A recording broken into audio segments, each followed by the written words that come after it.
question in three parts. Let's question one four.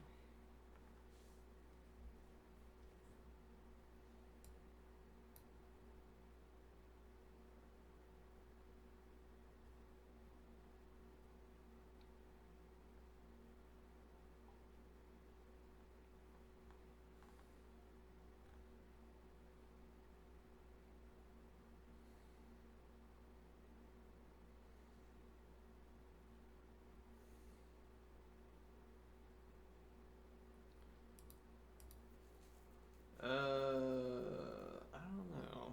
Do I want to learn lean?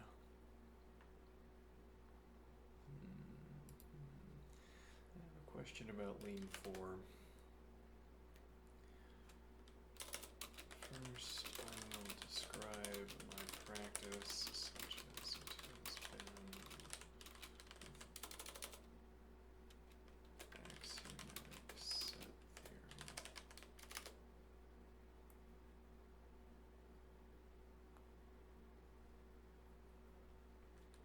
I am reading through the book axiomatic set theory. Actually, that's more italicized. The book Axiomatic Set Theory by Patrick Sublish.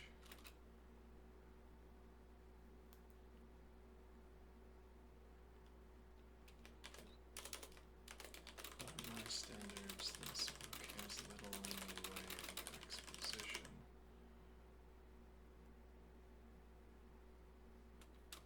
I have taken this as direction.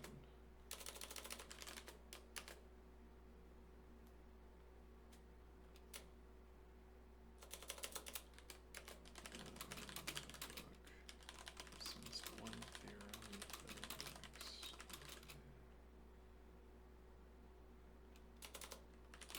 occasional. I've taken this format as a direction. Average session. And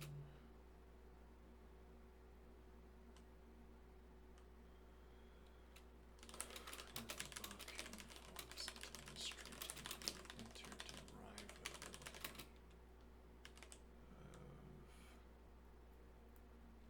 two expressions. So a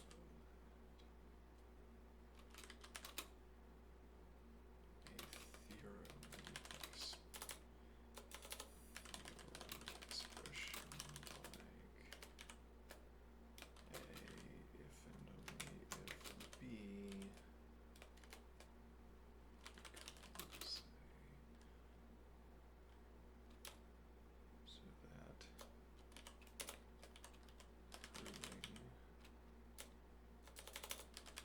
proving theorem of the form A if and only if B exercise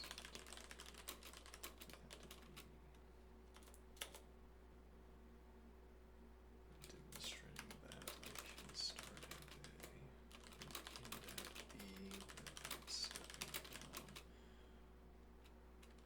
biconditional into a conditional.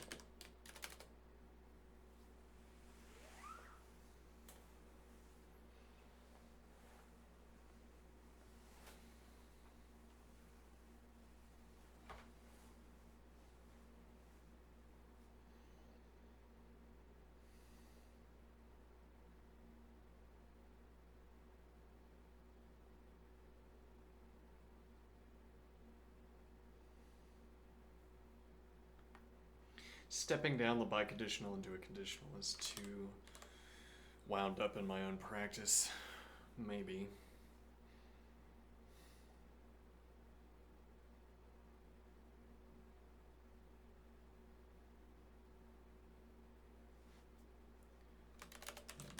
The interest has come.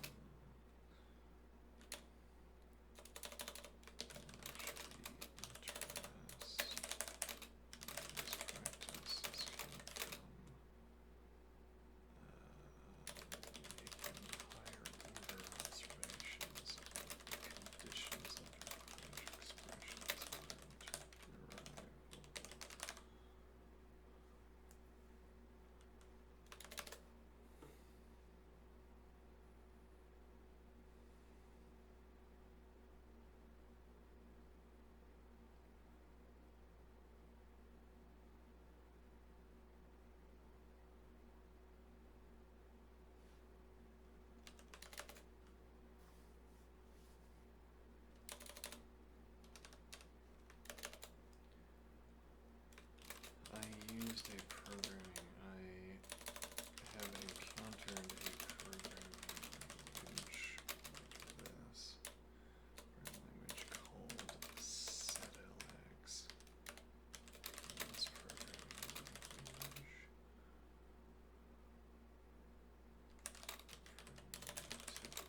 context the meaning of proof is clear. To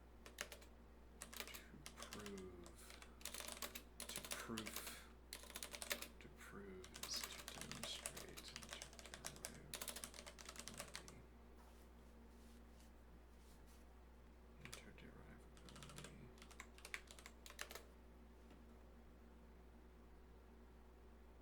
Yeah, there needs to be a, well, there already is, I suppose, a text editor for structuring these prompts.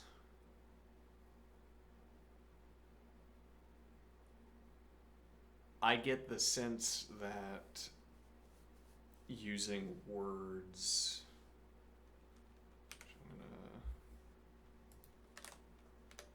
I get the sense that reusing words is significant.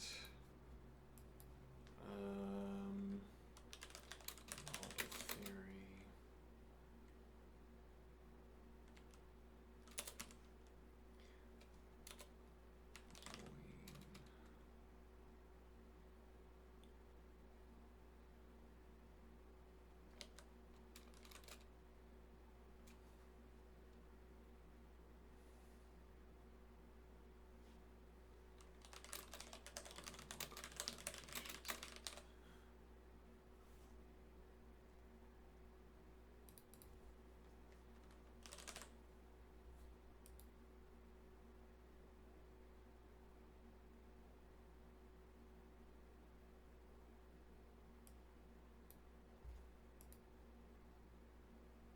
In such a context, the meaning of proof is clear.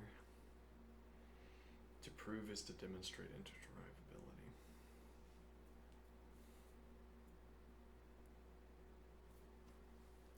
Yeah, now that I'm thinking it through... Well, let's see, okay. Does lean provide... I guess I'll capitalize it. I'll capitalize the word. Let's see.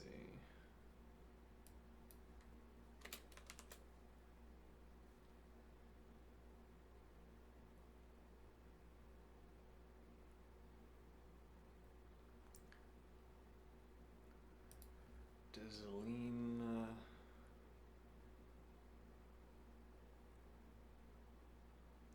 provide a space within which we can demonstrate the interderivability of statements? Or does proof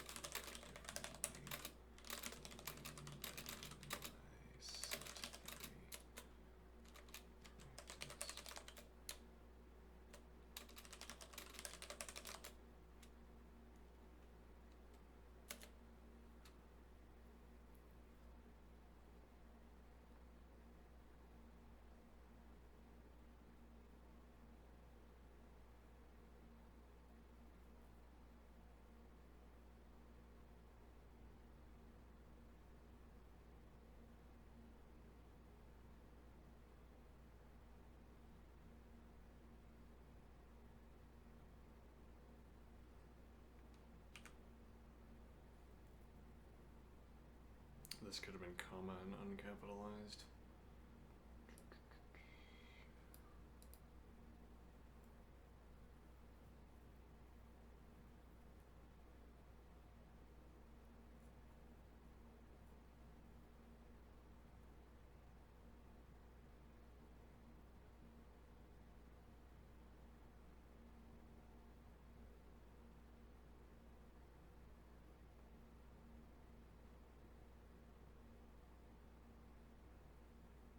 Oh, the bookkeeping is explicit. Oh, you underestimate my willingness to write thousands and thousands of set theoretic symbols. Let's see. Lane's notion of proof is very close to what you are already doing, but the bookkeeping is explicit and a little more formal. What A if and only if is, rather, what A if and only if B is in Lane. Define if and only if A, B, proposition, prop. Okay, well. Well, yeah, I mean...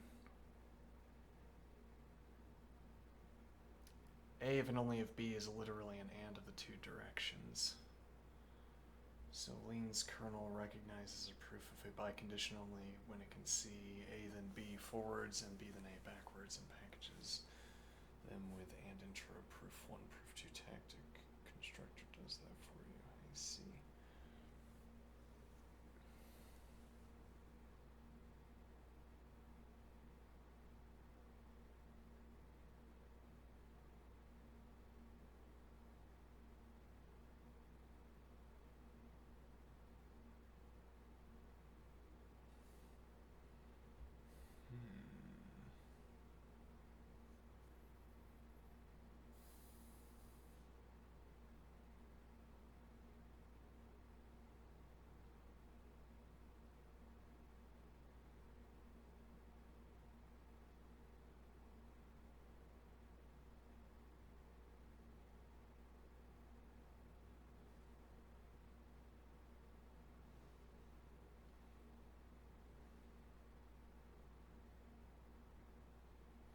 Plus the lemma of the transitivity of the biconditional change equivalences, so the block itself is a proof of A if and only if B. Nothing forces you to fall back to the directional view while you are inside the block. Lena symbols the directions for you and then closes the term.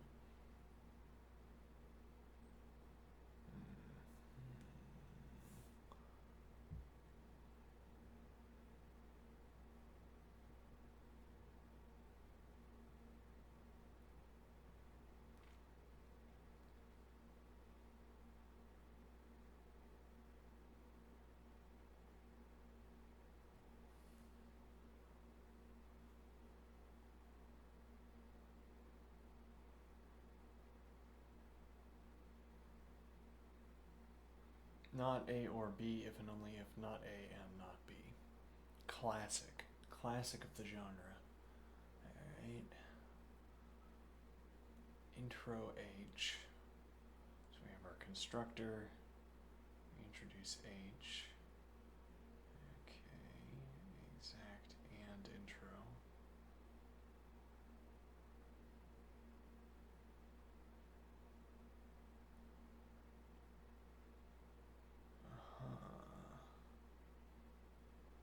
In left HA, in right HB.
trying to figure out how I want to phrase.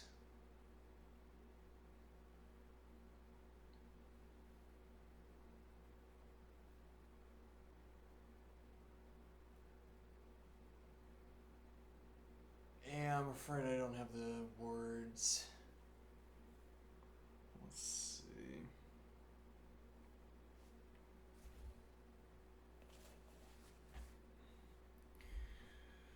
So when you're working with set theory, let's see.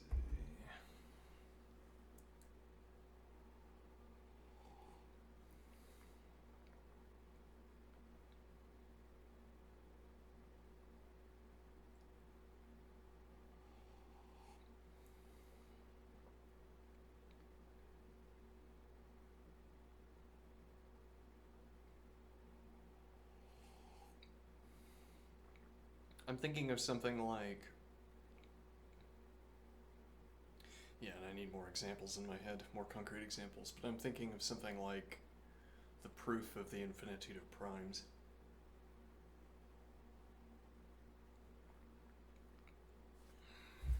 Was that Euclid? Euclid. Wake up.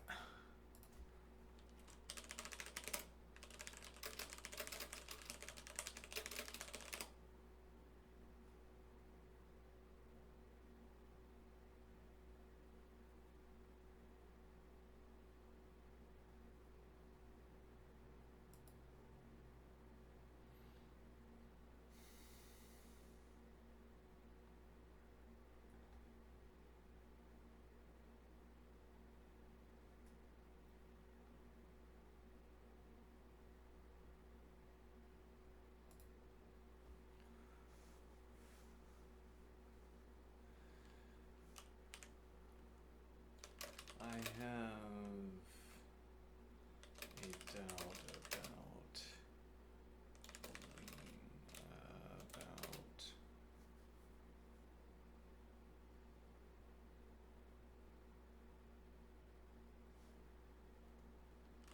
theorem provers. I can't discern. I don't know what you've said brings up my doubt. I don't know whether what you said should clear up my doubt. I have the impression that theorem provers work like this. I say to the interface, I will have succeeded in my proof when I tell you I have succeeded. Then later, I tell the interface, I have succeeded.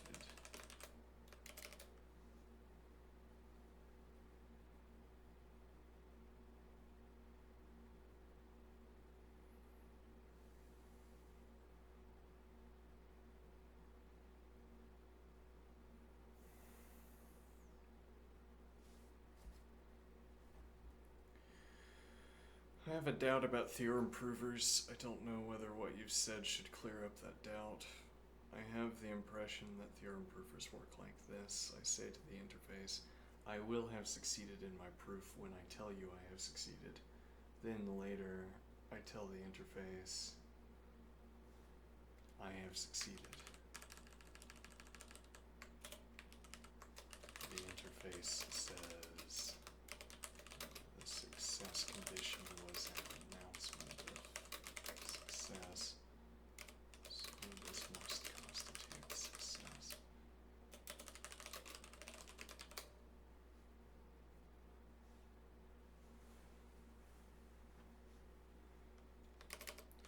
What does the prover do?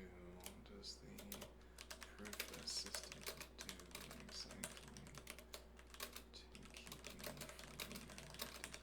declaring myself correct?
Axioms. Sorry, I like that.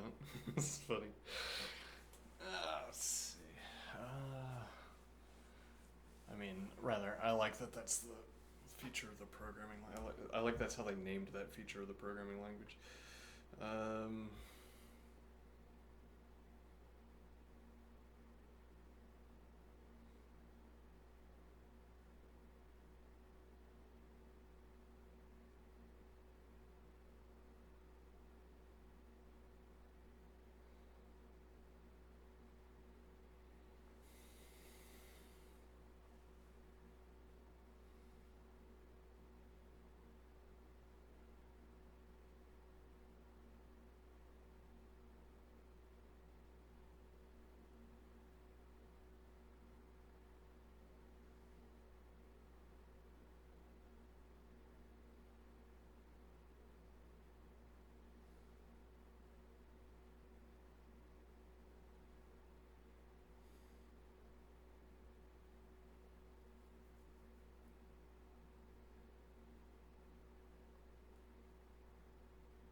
Do I start saying please? It's not so much a question of being, as it were, humane as a question of the presentation of self in everyday life. Would I say please to a person?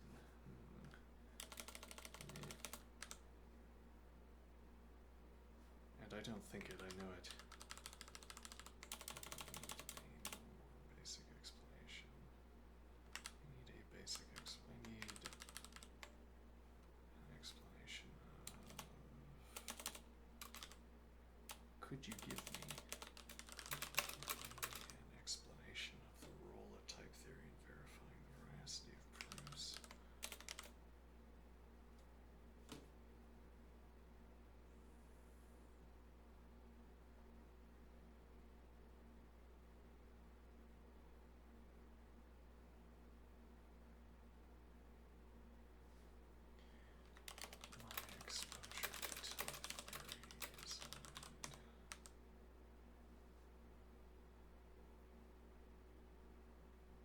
Though the fancifulness of my ideas near to type theory is unlimited.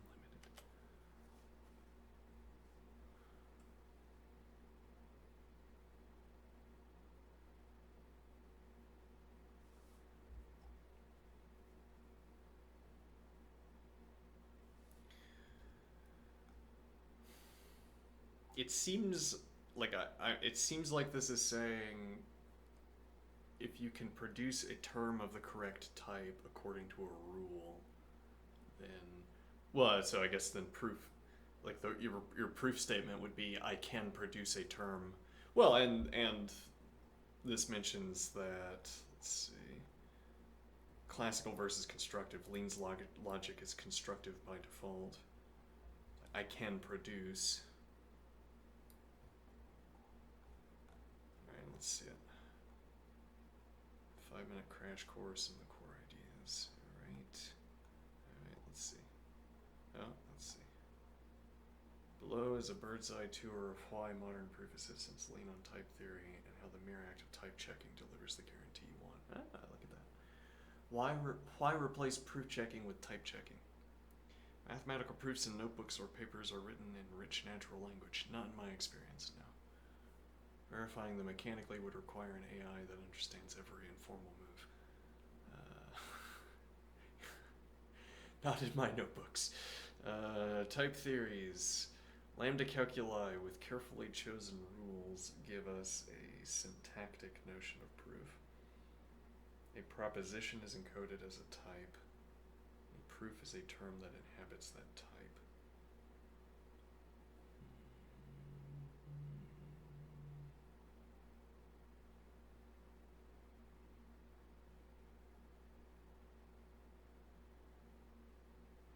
It's interesting that the lambda calculus shows up here.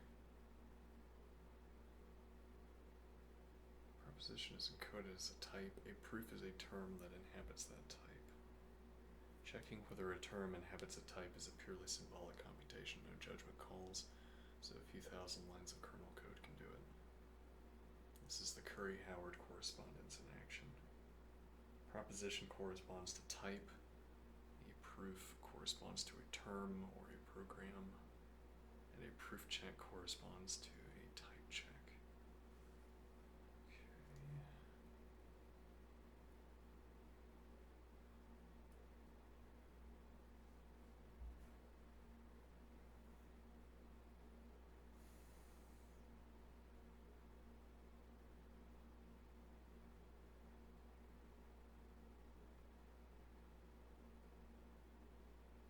So the logical connective and the type theoretic counterpart are the same, okay, and the proof term you must supply is a lambda function.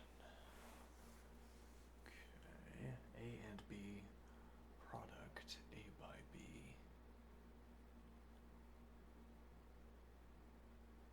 And you must supply a pair, A or B, sum tagged union.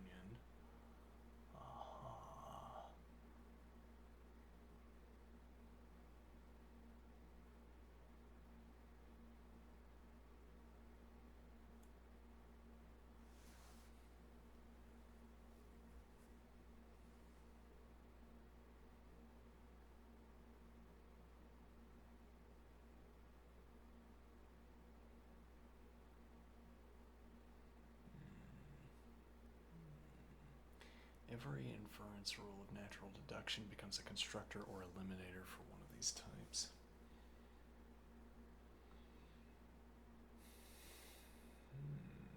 Okay, Lean's kernel in one sentence.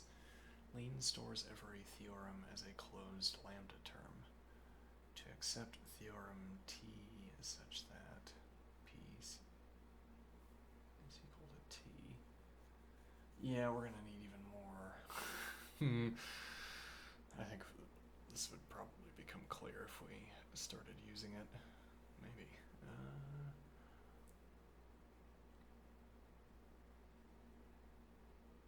Well, and so Lean proposition, Lean theorem, syntax.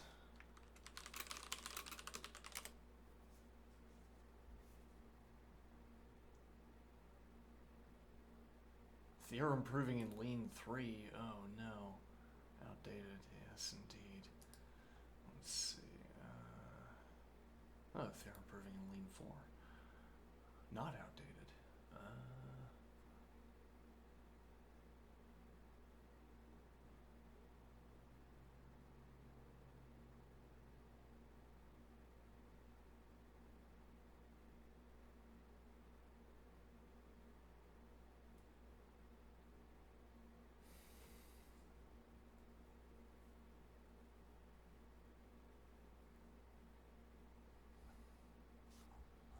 So we want to see. That word's going to appear a lot. Yeah.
Something I've noted.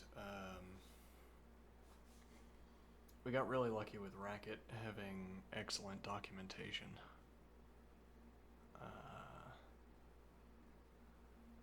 The documentation is easy to peruse.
Here's VS Code. Look at that.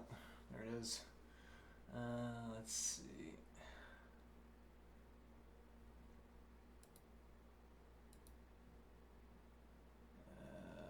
Let me see.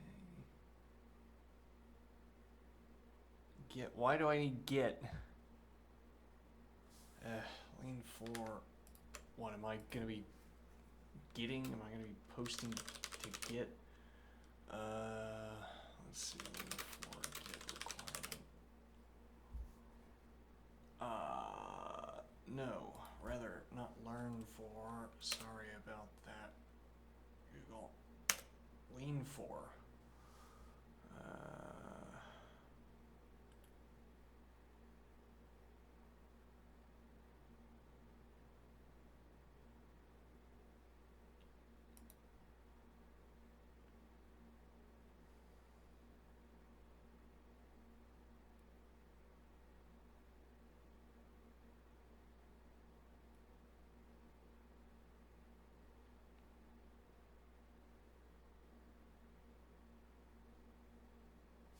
Okay, I don't know what any of that means. How do I install Git?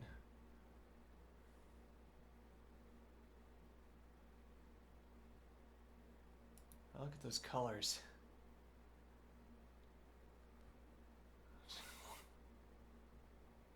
Hold on. I don't know anything about Git.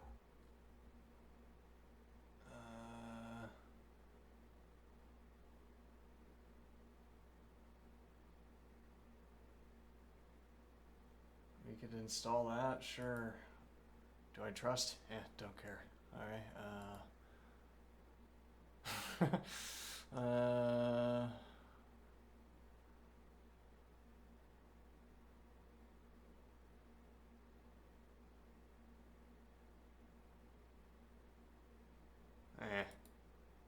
What is the... Yeah, open the setup guide does not tell me...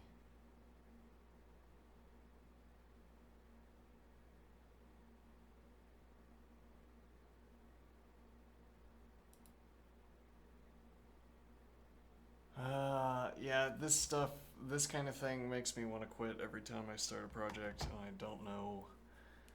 I just, like looking at the menus and everything. Ugh.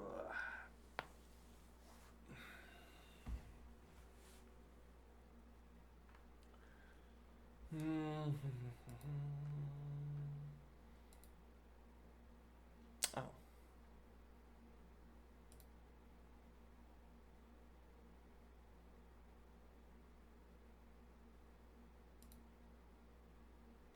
Did I uninstall that?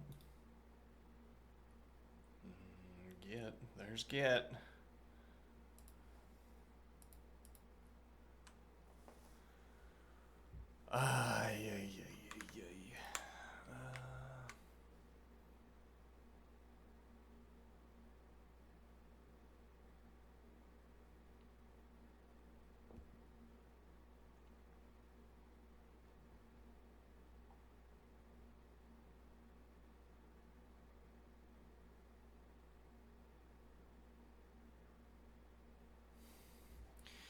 What did, maybe I uninstalled it and it didn't like completely uninstall. Yeah, that would be it. Okay. Hold on.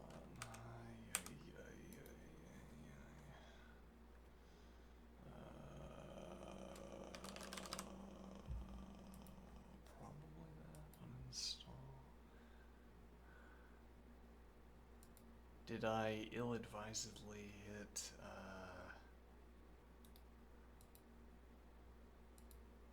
delete, for instance? Yeah, looks like it.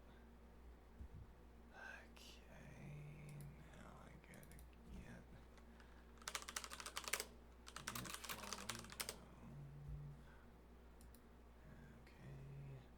didn't have any need for it, and so apparently it struck me to uninstall it. Let's see. 32 versus 64-bit Git.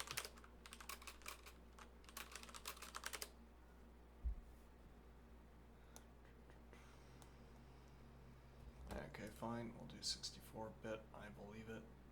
without much investigation. I also have a low commitment to being correct here. Let's see.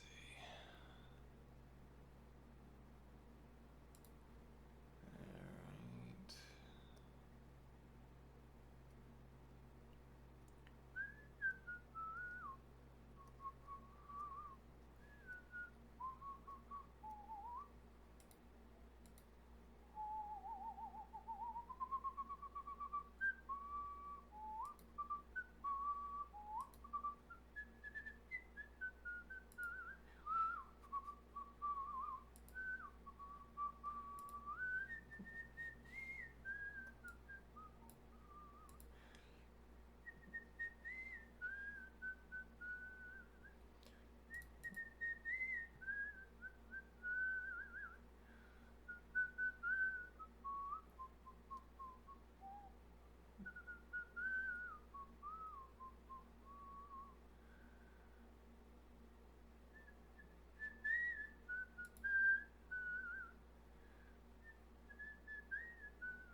Get in it.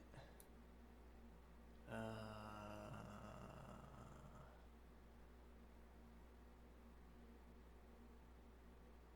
sure. Let me see.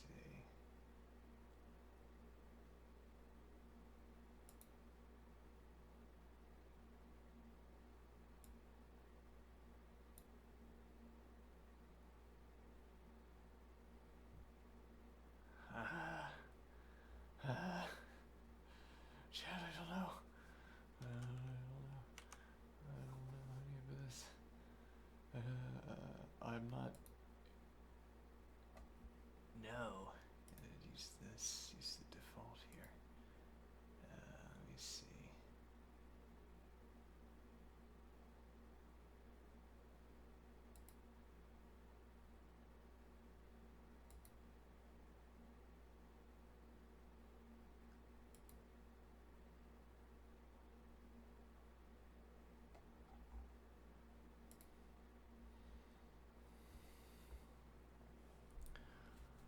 All right.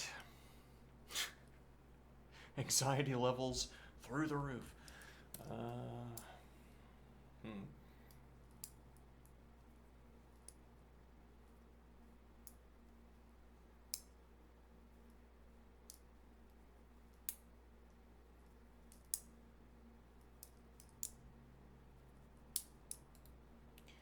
Okay, VS Code. Okay, Lean. I have done your bidding.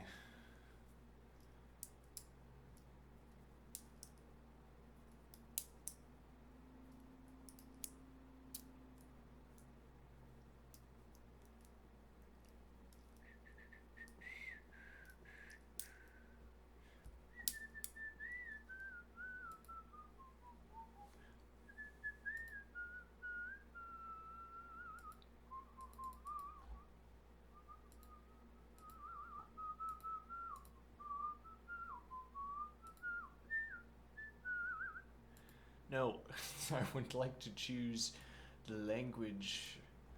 I would like the language menu option, please. Let's see.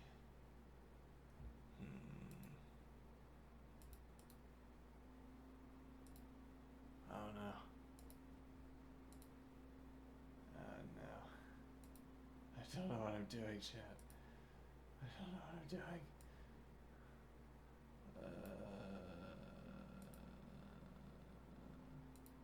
Lean. Okay.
No, it is not Control I.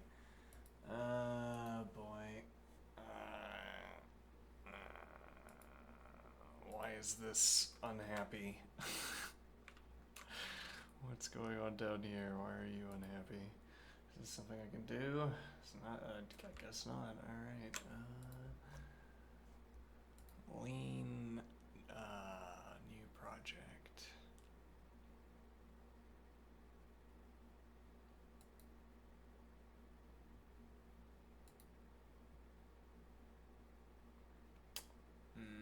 No, I do not want to put this in the Go file with the Go programs where I solve LeetCode problems. Indeed not. Folder lean.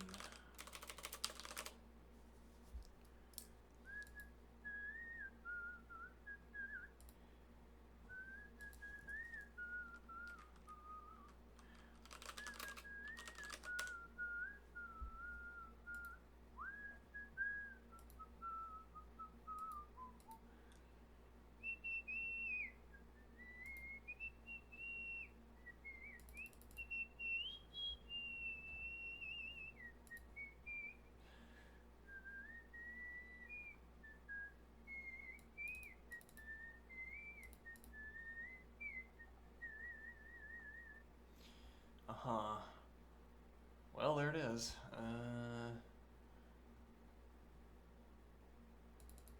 Lake.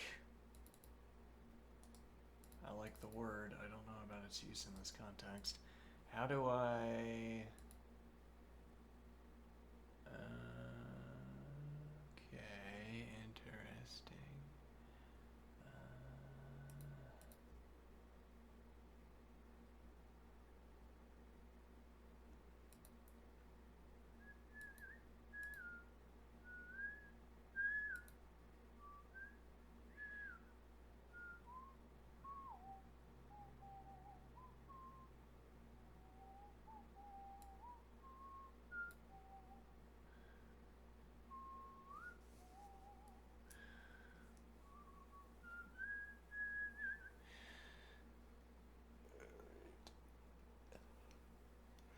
Now that it is feasible to do... Oh.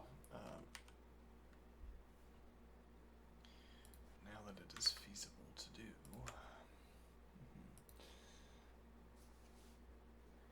Lean stores every theorem as a closed lambda term.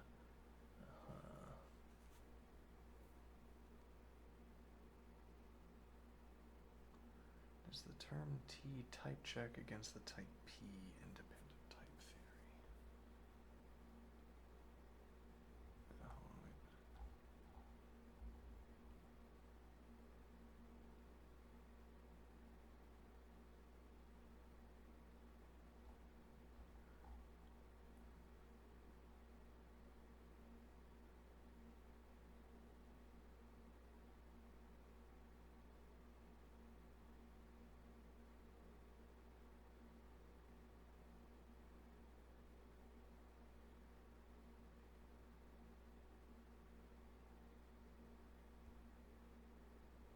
Use your bravado. It's not quite, it's more like if I wanted to prove the infinitude of, I mean, my suspicion was more like this. Suppose I want to prove the infinitude of the primes, and I say there are an infinite number of primes if there are two primes. Or rather, if there are two primes, there are an infinite number of primes. And then I prove that there are two primes by providing examples, and then I say, therefore, there are an infinite number of primes. Now, logically, this is fine. I mean, if you don't look at the terms, if you don't look at the content of the expressions, this is fine. I effectively said A then B and A. I mean, how do I...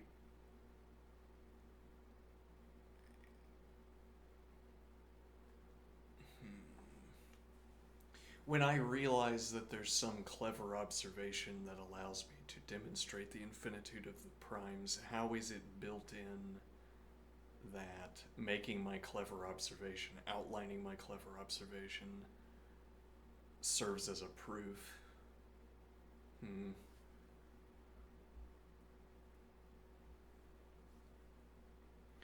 Goal, prove commutativity of conjunction A and B if and only if B and A.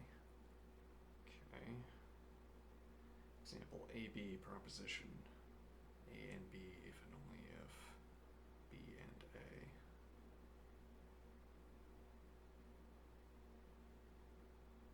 We need a font that has monospace logical symbols, because I'm not gonna not use the logical symbols.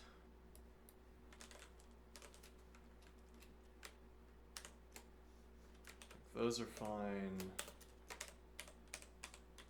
Actually, all of this is fine. It doesn't work in Racket though. Whatever font we have in Racket.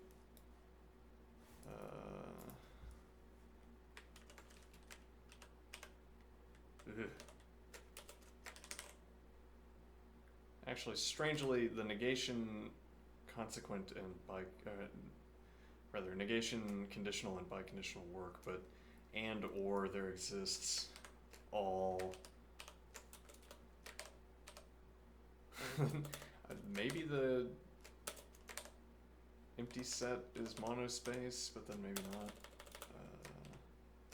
The triangle, whatever that is.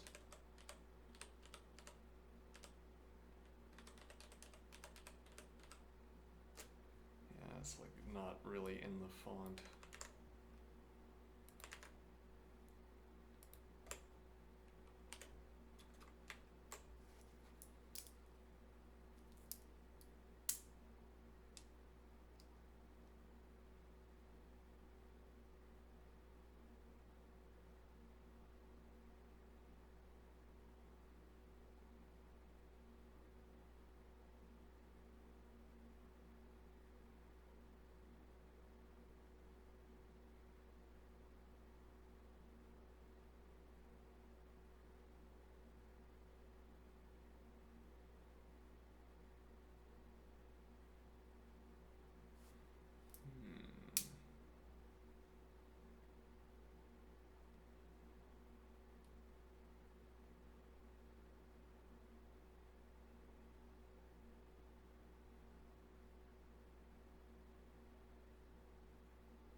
It's a commitment, and I'm not sure. I don't want to start things and then strand hours. It's commitment. So we also need to learn assembly, probably.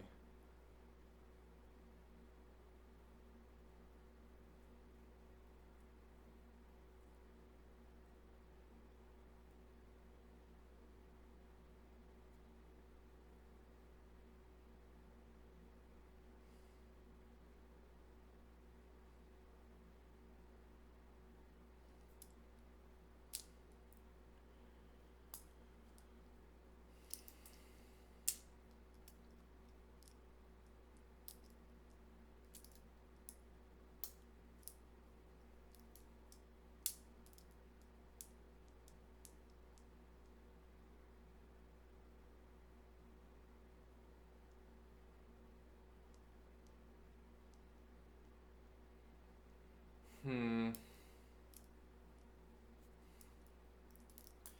Yeah, I'm not sure. I mean, how stranded is it? It is engagement with programming. It's also engagement with math. I mean, one of the sort of let's see.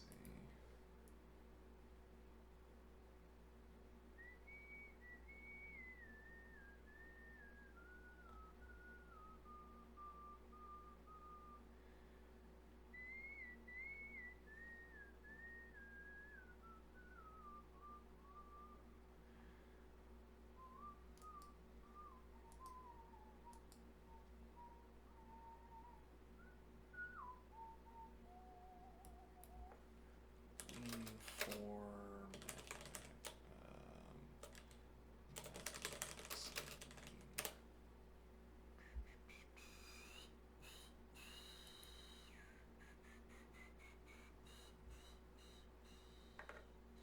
So we can get some let's see.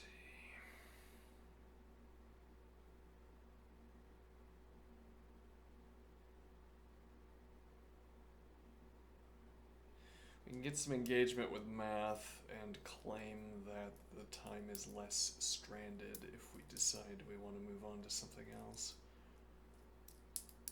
Hmm.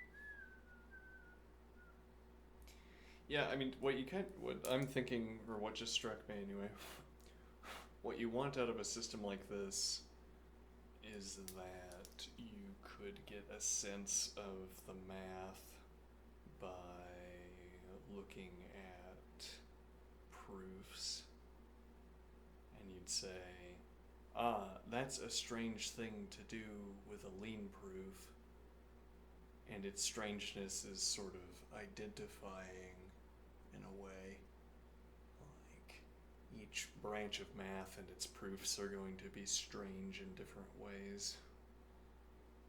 You get a well, yeah, it's something that shows up in axiomatic set theory over and over again, or my practice of axiomatic set theory is,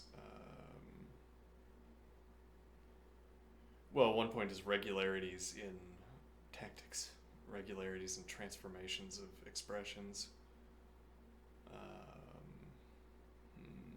What point am I trying to make here? You get a.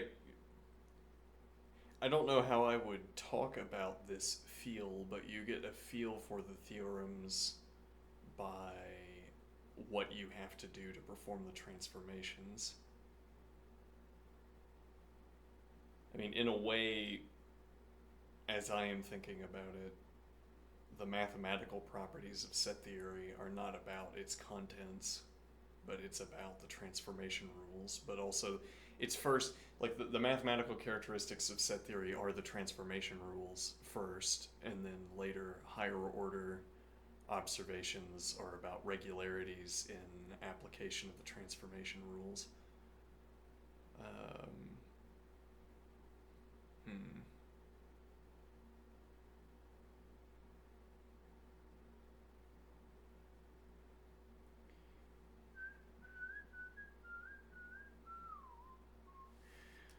Let's see. Does this? Well, yeah, we should be able to do. Now that I'm thinking, let's see. Thinking about it, we should be able to do basics without any basics, and then logic, and then conveniently sets immediately thereafter.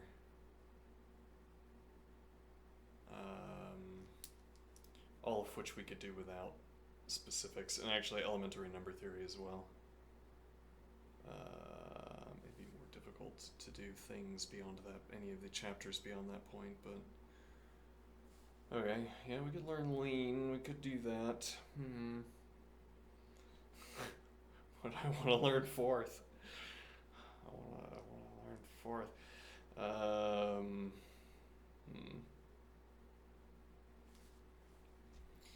Alright, well, too much time spent reflecting is time not spent. Not reflecting, yeah.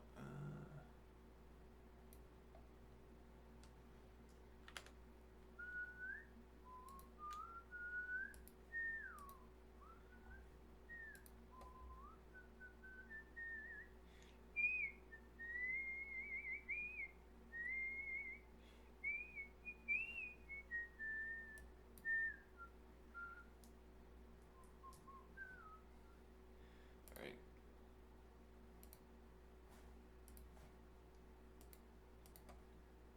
This has been a bit fluffy. Yeah. Let's see.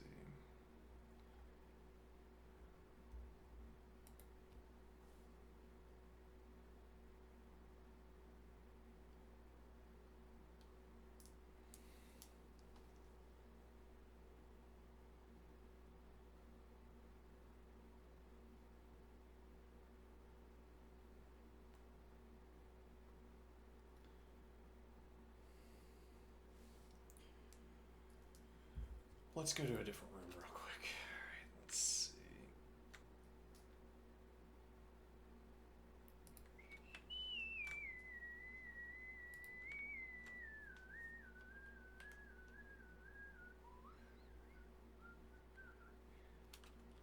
I have a new plan.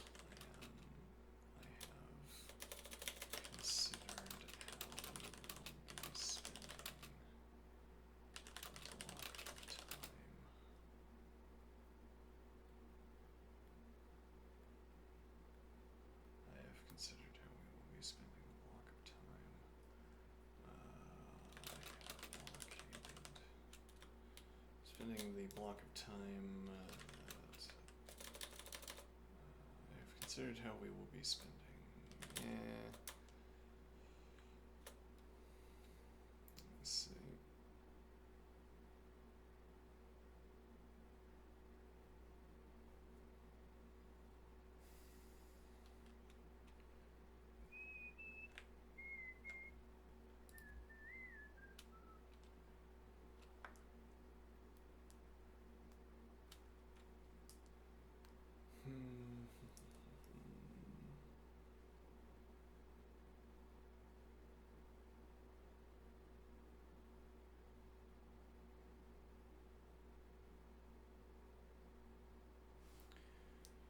Anybody in chat? I would not. I would be surprised if so. All right, let's see.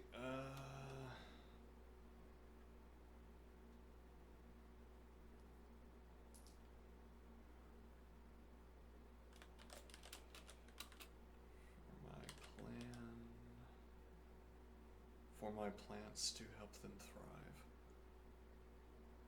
What a phrase.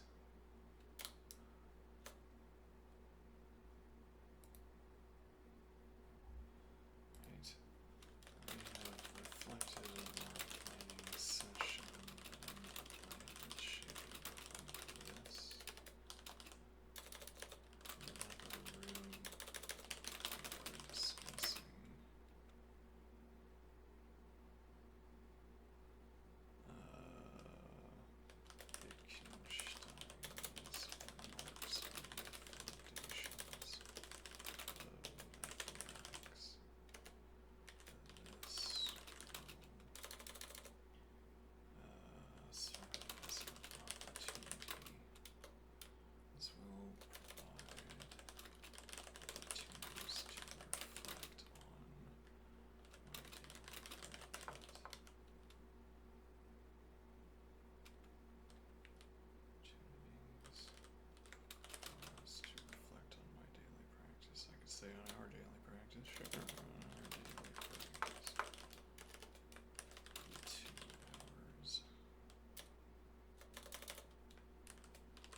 If it's not introducing another topic, what is it, though?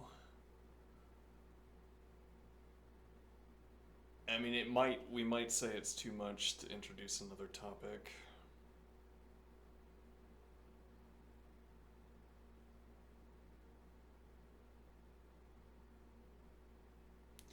We're already, let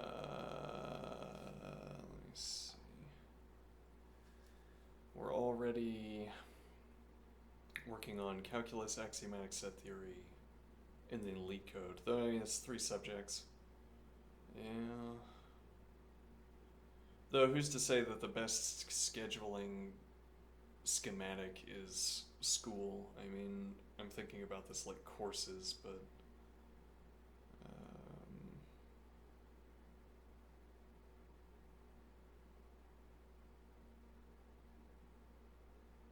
okay, but then what are we gonna do with the 2 hours? Presumably extend to something we're already doing, but what is the extension?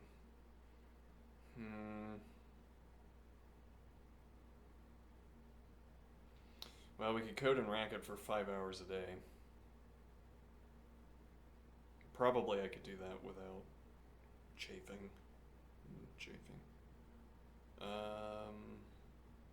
Though, what is the termination point?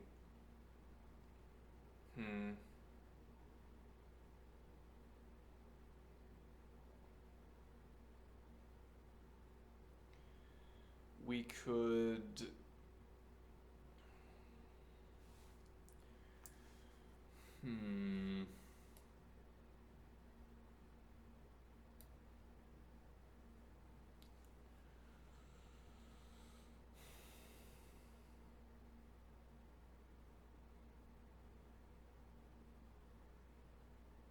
Like, when do I move on from coding Racket 5 hours a day? Because we could learn a different language. I mean, we don't have to code in Racket at all, is one point. We could move over the full 5 hours at the start of the day to another language. We could also finish SICP. With assistance now, yeah.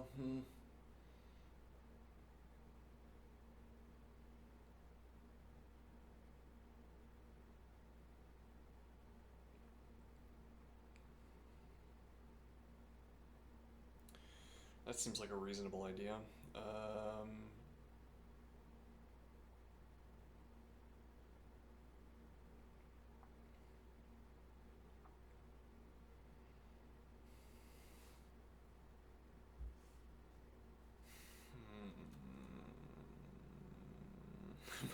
I feel like I've enjoyed my life much more since I've put SICP off to the side.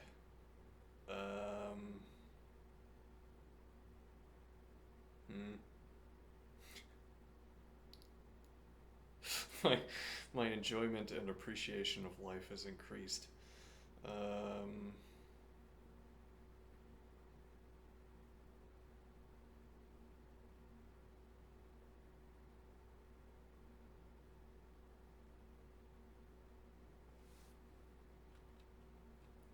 Yeah, I think it's a little bit presumptuous for me to say us on our.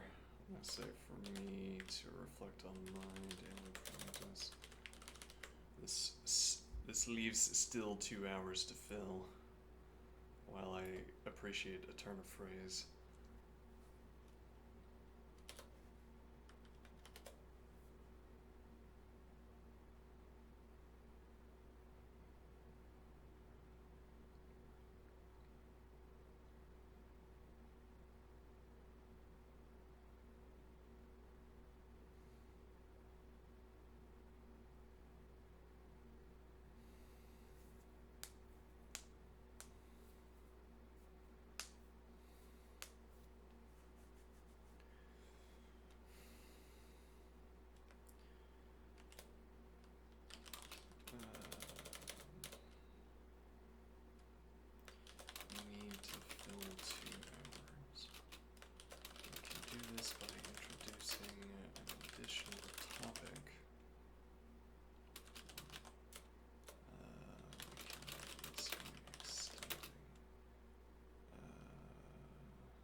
structure and interpretation.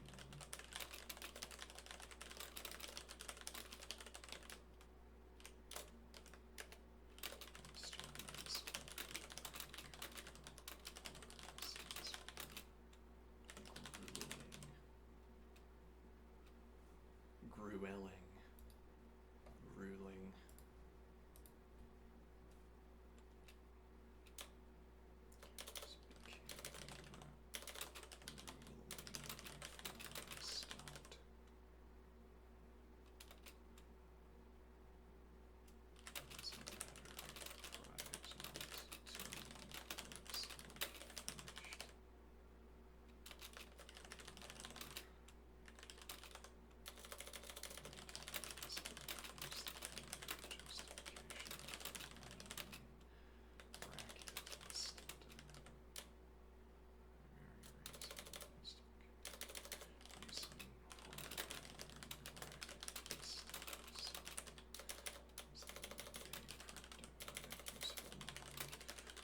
Instead of a production language.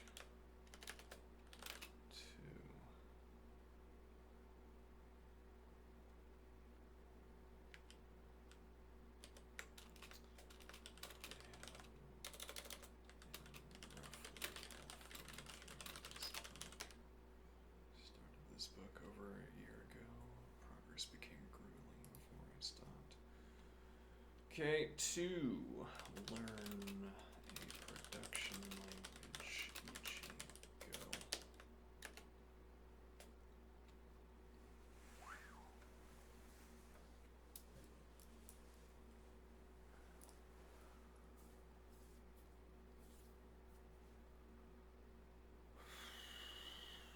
What time is it? Okay. Learn a production language. E.g. Go.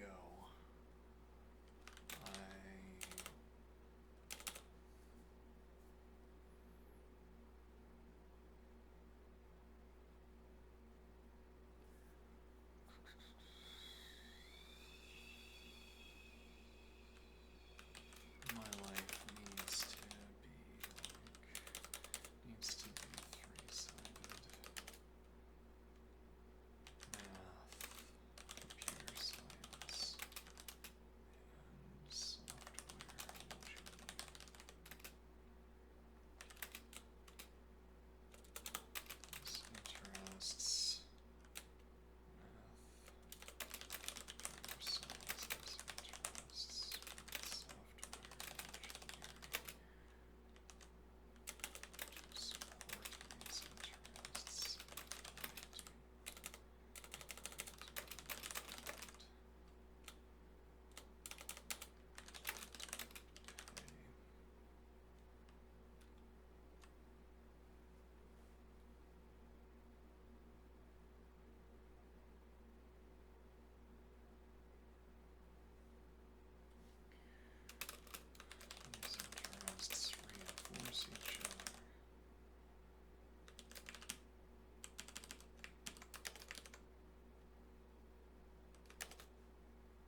the software engineering side of life is exercised by 3 hours daily of puzzle coding.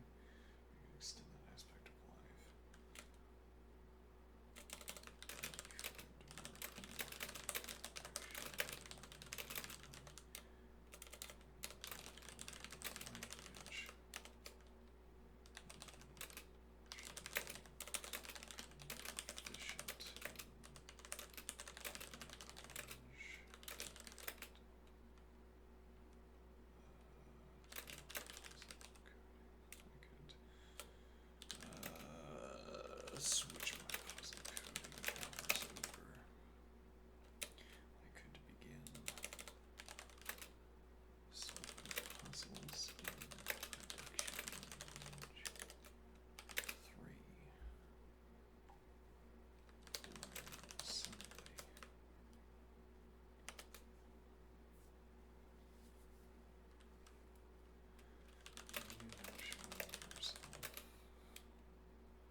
Let's deepens my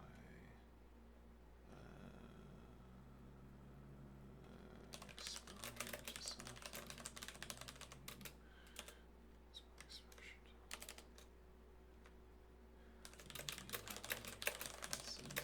thoughts here.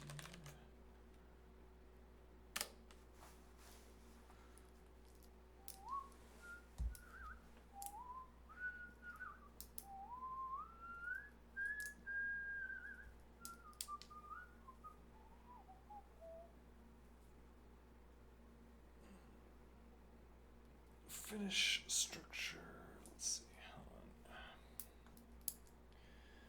You presented a very rich field of possibilities, each one grounded in your deeper aims, not just as tasks, but as structural supports for the three-sided life you described. Okay, let's see. Let's see what this has to say. Okay. Completing it honors your past effort and will likely transform in meaning now that you're more advanced. True. It's hard, abstract, and not directly tied to employability. It's also true. Builds deep thinking and a sophisticated mental model of programming. Enhances your racket practice and your understanding of computation as concept. Punching it now might feel more symbolic than functional, but that symbolism may hold great personal power. If you want a rite of passage, this is it. Yeah. Would have said it myself. Say, learn a production language. A three-sided stool, if you will, that we have to sit on without tipping over. Challenge. It might feel mechanical or shallow at times, especially compared to the depth of your mathematical and philosophical work. Tangibly improves employability and expands the space where you can apply your skills.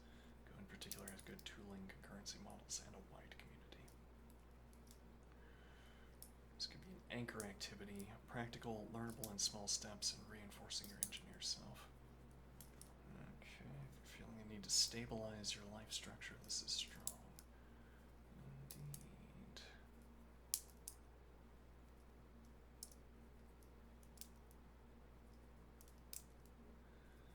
Learn assembly. Virtue clears away your speculative fog and replaces it with a grounded understanding. Challenge demands slow, painstaking attention. The payoff is long-term and subtle. Value builds clarity about performance, memory control, and reshapes how you see high-level code. Of all the options, this is the one that most exemplifies. I want to understand, not speculate. It might not make you employable faster, but it will strengthen your foundation at a deep, invisible level. Okay. Learn Lean 4. Virtue. Bridge between formal mathematics and programming. Challenge. Lean is still rough at the edges. The learning curve is non-trivial. Though, less rough at the edges now, I think. Let's see. Value helps you reflect on mathematical reasoning and structure, could eventually contribute to formalization projects or teaching. A slower burning investment. We have a few slower burning investments here, yes. But one that fits your long-term ambition to make ideas rigorously presentable. It's more a philosopher programmer's tool than a career accelerant. Extend puzzle coding to 5 hours. Builds a durable skill and confidence in coding fluency. Challenge risks exhaustion, diminishing returns, or making your day too homogeneous. You could create a very deep portfolio, especially if done in multiple languages. Yes, though that would be precluded by not yet knowing a second language, which would in turn be an argument for learning.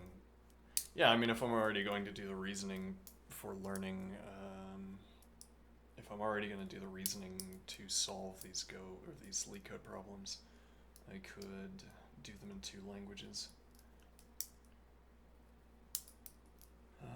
Let's see.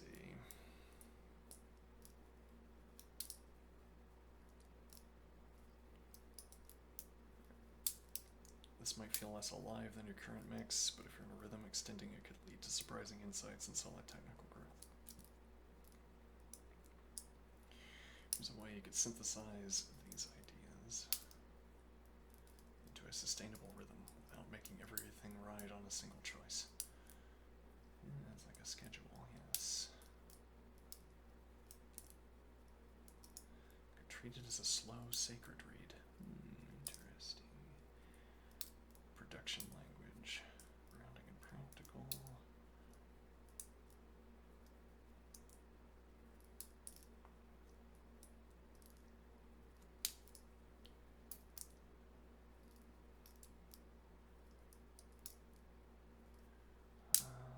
Let's see.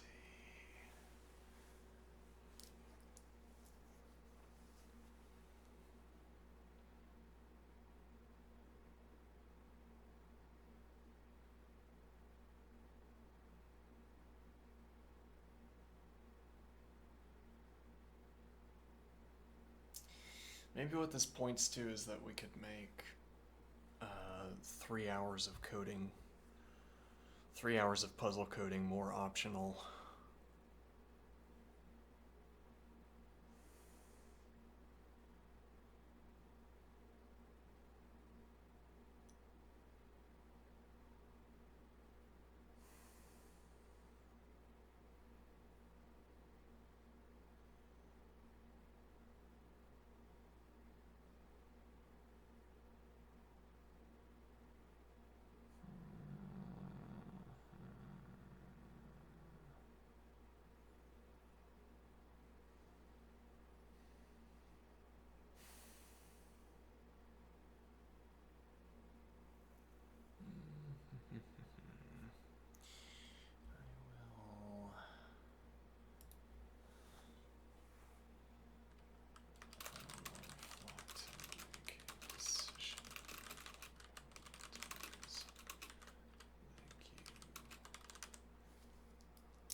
Alright, let's...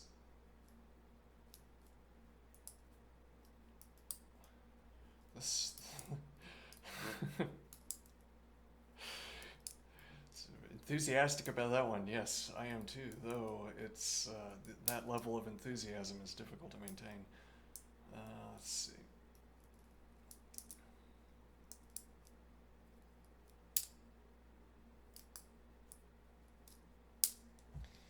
Let me see. Alright, well, it's time for remarks on the foundations.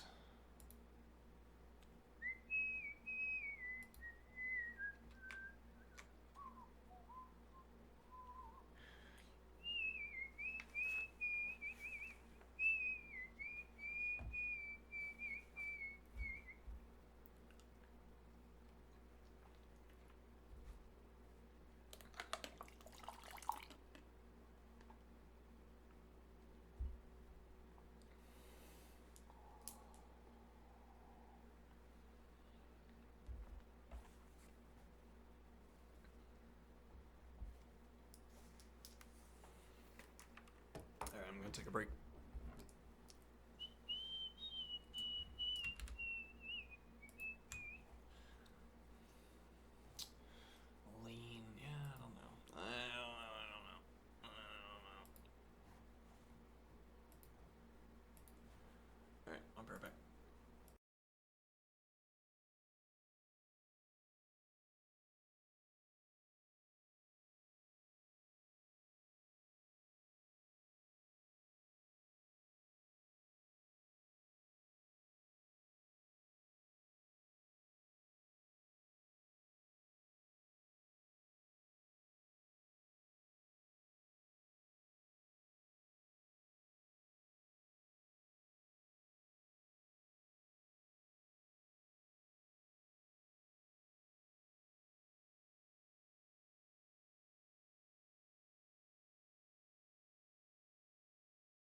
Okay, I'm muted. I didn't realize I was still muted. Let me do that. Go down here. And then we will window capture off, display capture on.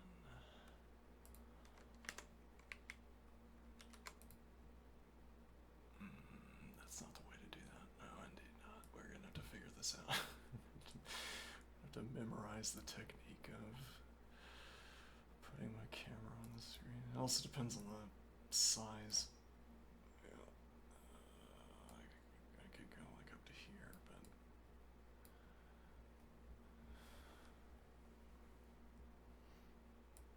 here I am, chat. Let's see.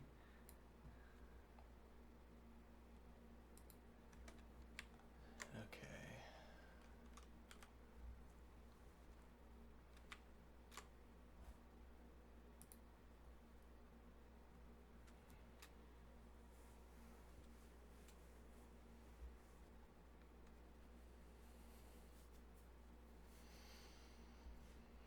When I say speak about with details, imagine, if you will, the moon. Are you imagining the moon, chat? Because if you aren't, then we're not playing the same game. You have precluded yourself from this discussion. You may go. Now, so I am imagining the moon, okay? What do I imagine about the moon? Really, this is what I take myself to be asking is, as it were, what is our current relationship in this conversation? I say, I am imagining the moon. Does the moon have a color in my imagination? If I said it didn't, what would that even mean, as it were? Do I have a grayscale image of the moon? The moon is already in grayscale. But it would have a color regardless, even if it was in grayscale. It would just be limited to a finite collection. Well, I mean, it's limited to a subset of the colors. Right, and if I said I'm imagining the moon and it does not have a color, you'd say that, again, it doesn't make any sense because spatial representations have to have color. They obtain color by, as it were, being an extended surface that can reflect light. Okay, so my moon that I'm imagining must have a color. Must it have any other details? Is my imagined distribution of craters on the moon correct? No. Though how I would know that is difficult to figure out. Speak about with details. When I say I imagine two coders pointing at a screen, one of them says, these two objects are of the same type. As if we're trying to fill out a stage, we're trying to do play acting. We put it on we're writing a script, okay, for a show where people are a play where people are looking at computer screens and talking about code. And we need to make it believable, or we don't. But supposing we want to make it believable, then, well, that's pretty easy because people are out in the audience. Alright, so you can just sort of gesture vaguely at what is probably a blank screen, though it doesn't have to be. We could have computers running on stage. We could even have coding IDEs up, filled with code. Wouldn't be difficult. We have people on stage with desks. We've put desks on the stage so that they could look at computers on the stage. Okay, and now, but the audience is too far away, so if a coder points at the screen, you can't see the text. Though you could see the shape of the text maybe, and then you could say, no, the finger couldn't go there. No, a coder couldn't be pointing in those two positions. I happen to know the syntax well enough and the idiomatic usage. It can't be the case that those two are objects, as it were. There can't be objects in those two positions. There can be an object in either one of them, but if I choose one of those two positions and say this is filled with an object, as it were, I reflect out, or I define outward that I define outward the possible arrangement of objects in the code. So I have a collection of text, as down here. There's an object here, and now if I say this is an object and this is a language we know about, and I'm right, as it were. Now, this is a language we know about. Now, it's like by highlighting this sequence of squares and saying this is an object, I have redded out, R-E-D-D-E-D, which means that I have made ineligible, as it were. Well, in this case, I have made many positions of text ineligible for object status, object type status. There could only be, I guess, green regions. We don't have to use the green-red axis here, though. We could have lit and dark. All right, I have darkened. By selecting this sequence of squares and saying this is an object, I have darkened much of the code. Because if this is an object, for instance, then the two words immediately around it are not objects, because there's no valid syntactical construction within which this would be an object, and the two on either side would, either of the two on the side would be objects. Now, you might be hard-pressed to find a language where that's true, but you would not be hard-pressed to design a language where that's true. So we could imagine a programming language where this statement I've just made is correct, and we're looking at an instance of that programming language. So now I highlight this, and I say these are not objects. But more to the point, if I'm sitting in the audience in this play that's unfolding on stage, and the two coders are pointing, and they point at these two positions, and they say, these are the same object. All right. Or I could design my programming language in a more complicated, well, maybe more complicated, in a different way. I say there's only one object per block of text. Maybe that's even a more reasonable restriction. So you have a block of text, and there's only one object within it.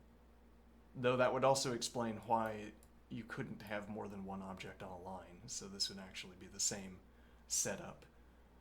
Well, rather, you wouldn't be able to distinguish between the two setups I just described merely on the basis of me pointing at one object.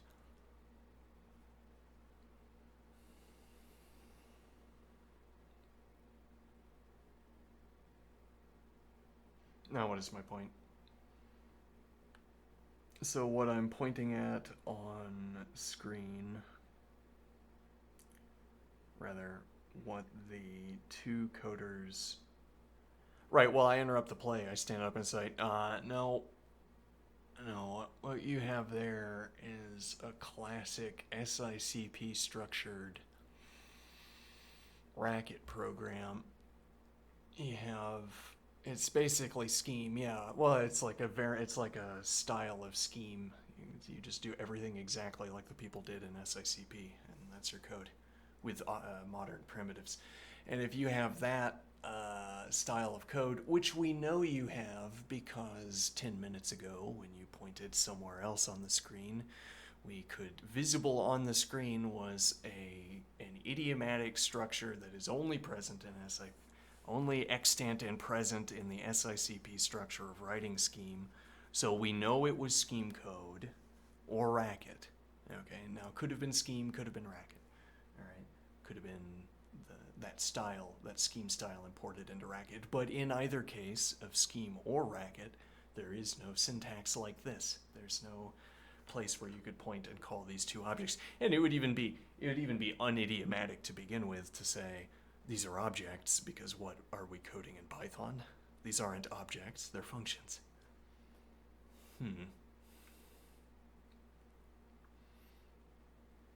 Now what is the idea?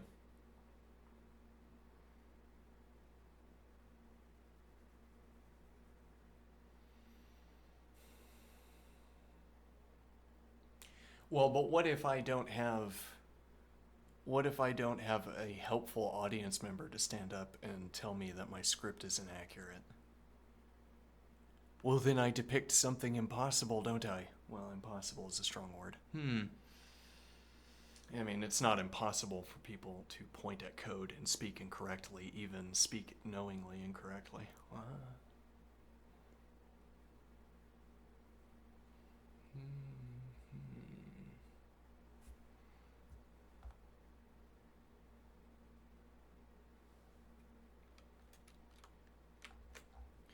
Let me think here.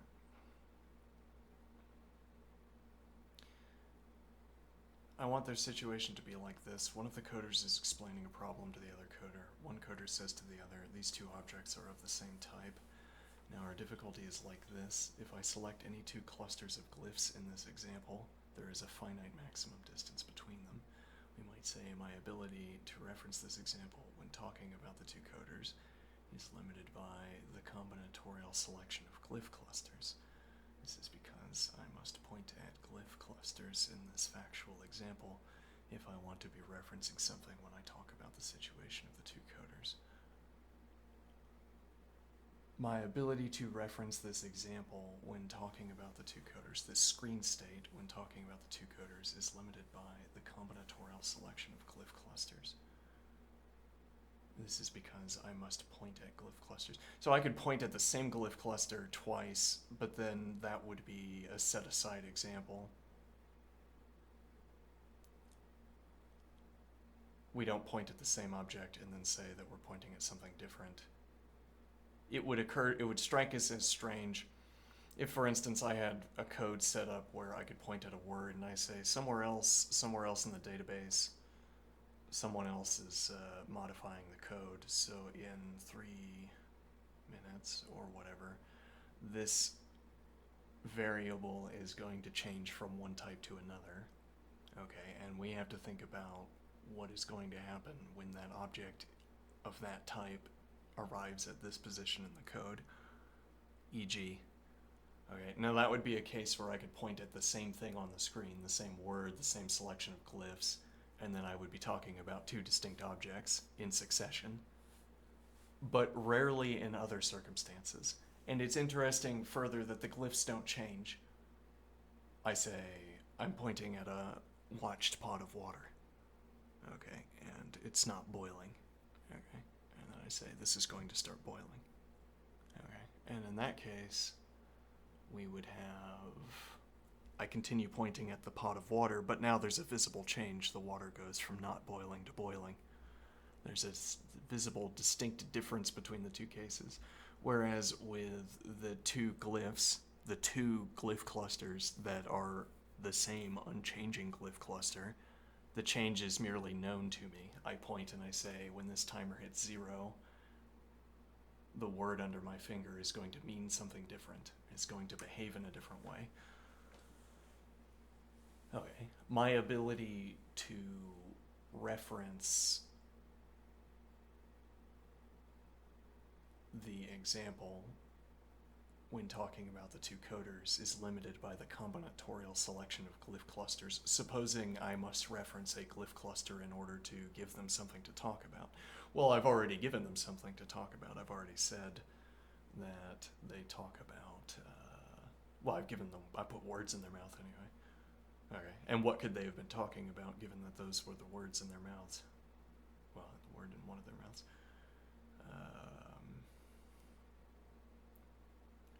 My ability to reference this example when talking about the two coders is limited by the combinatorial selection of glyph clusters. We have the special case where I could point at the same object twice, as it were, and then we have the unspecial, the typical case, which is that I point at two distinct glyph clusters, and now my ability to select those glyph clusters depends on their combinatorial expansion. That's the field, as it were, of selections I could make of glyph clusters. Syntax rules, semantics rules, and who knows what other rules besides would narrow down that combinatorial selection of glyph clusters. For instance, if I was talking about objects of the same type in our example, I couldn't point here and here.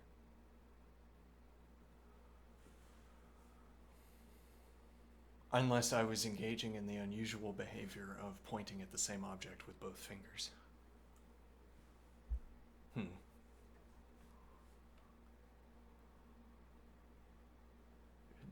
unusual activity. Below is one possible extended screen state that... Oh, hold on. Yeah, okay. Keeps every alphabetic character rendered as the same solid glyph square, preserves real code structure, indentation, punctuation, digits, line numbers, and inserts two far separated shape identical objects the coders can point to. I've marked them with the comment tags Object A and Object B, so the speakers in your imagined scene have unambiguous handles, even though the visible code body looks the same in both places. Interesting.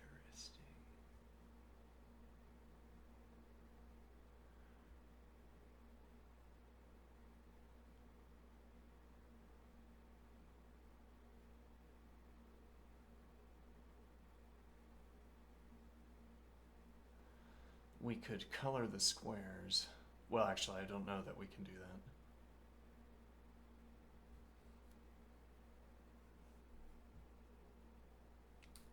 To be considered. Let's keep going. How this helps your imagined dialogues. Same type artifacts. The blocks at lines 29 through 29 through 32 and 52 through 54 are structurally identical. They instantiate the same class/constructor pattern. When one coder says these two objects are of the same type, they can gesture to these two objects. Okay, I think now on reflection, I think that this is most readily interpreted as saying the objects and not the tags, though you could have these comments in the text and then they could be pointing at the tags, but I think this is talking about the code objects.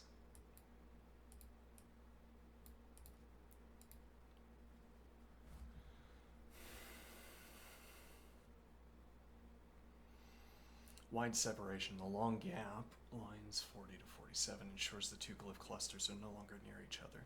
Your finite maximum distance extends as far as you like. Just insert as many spacer lines as needed. Now that's true. That's interesting though. Just insert as many spacer lines as needed.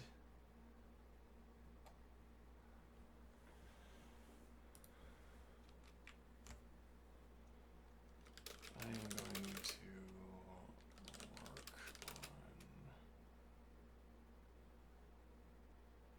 I'm going to make several marks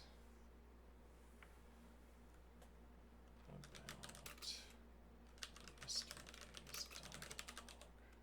dialogue.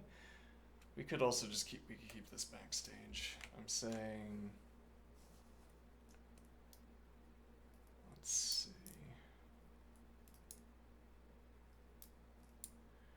So the insertion of spacer lines was not... Your finite maximum distance extends as far as you like.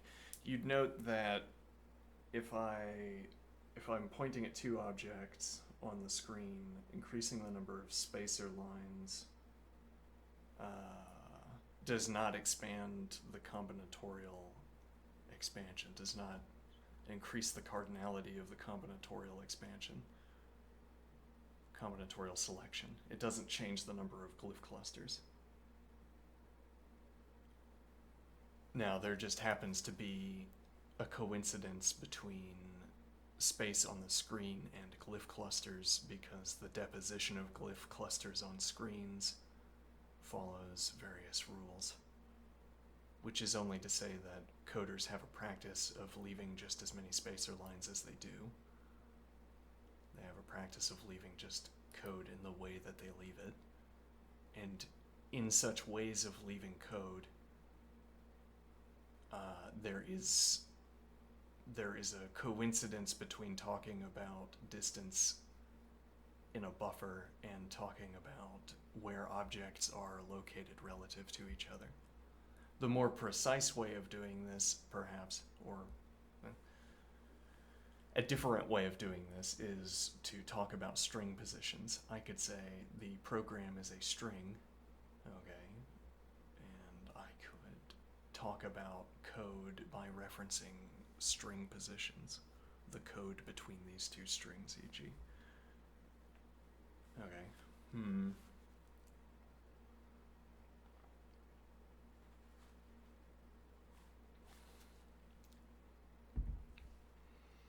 Now instead, we talk about numbered lines, for instance. Yeah.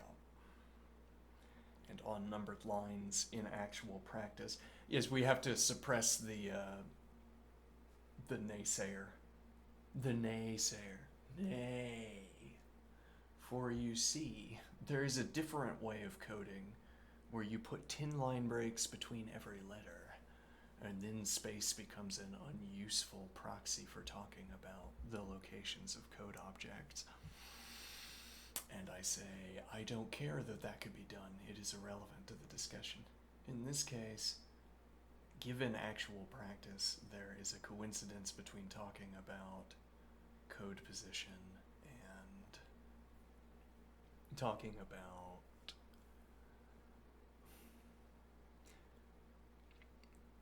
as if to say idiomatic usage establishes a kind of mapping, or you might say it establishes a rule governing what syntax objects can occupy positions relative to each other. Well, and because those syntax objects literally occupy position on screen,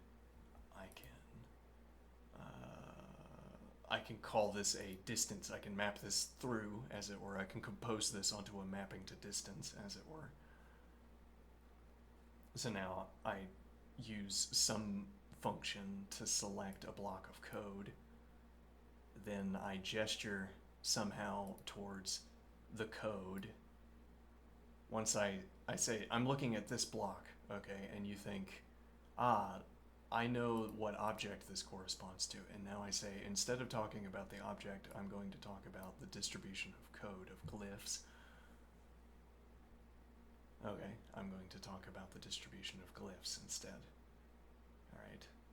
Now the point is, when I say, this glyph is on the next line, okay, from a coding perspective, at least if this were Racket, from a coding perspective, this would not have any syntax meaning.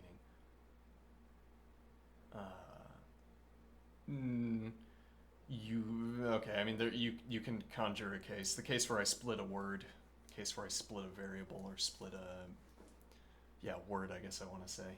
If I split a word with a new line, then there would be some syntax associated with that.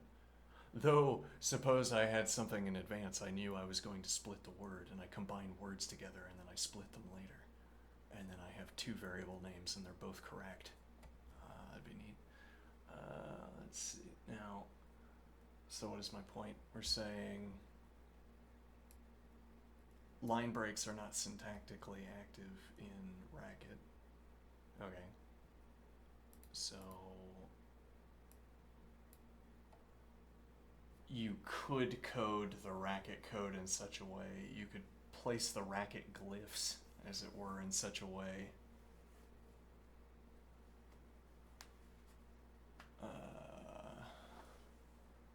you could place the Racket glyphs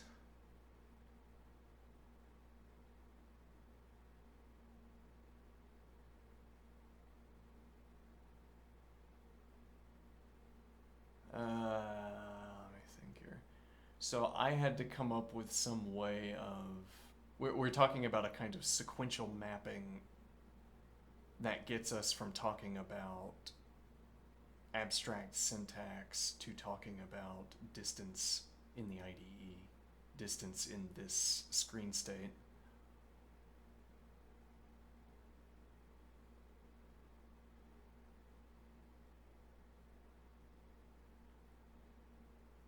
And what is the idea?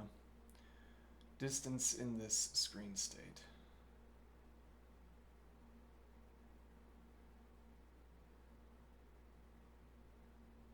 So we're saying that we have some way of talking about syntax that gets us to this block that I'm pointing at, to this collection of lines 3 through 6. Okay, and now I want to say we want the next mapping, also happens to be the last mapping, but the next mapping that takes us from glyph sequence that serves syntax act A and glyph sequence that serves syntax act, whatever that means, B. Alright, so these are a distance from one another in glyph space. Okay. They are correspondingly a distance from one another in syntax space, as it were. A distance from one another in syntax space, which means that I have a way of starting at this glyph sequence and arriving at this glyph sequence. That way passes through talking about, that way involves talking about syntax. Well, maybe it involves talking about how the algorithm that we're implementing connects these two glyph clusters. Okay, now so there's glyph space distance, which you'll note maps closely to the glyph space of an IDE. It's a little bit different because the squares are not quite like letters, in that letters are different from one another, but the squares are not, I suppose.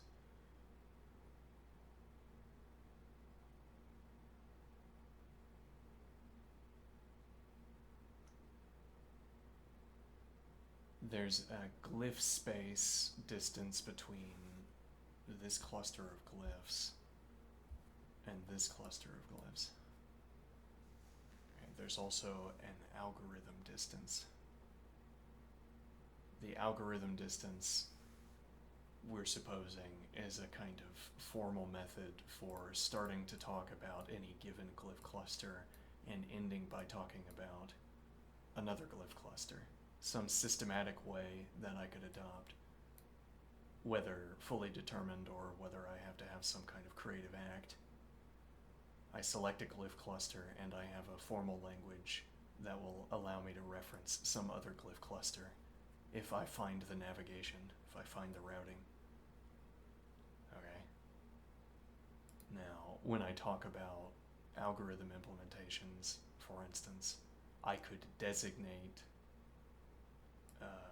glyph cluster relations in this way.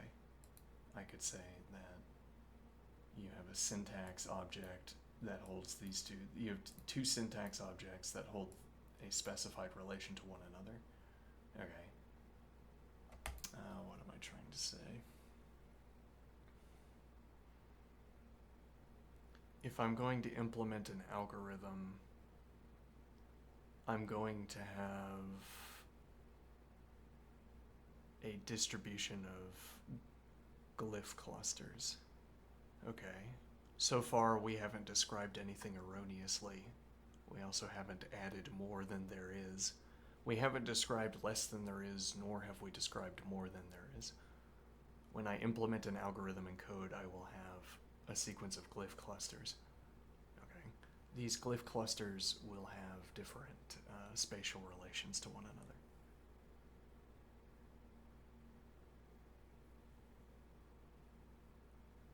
Okay.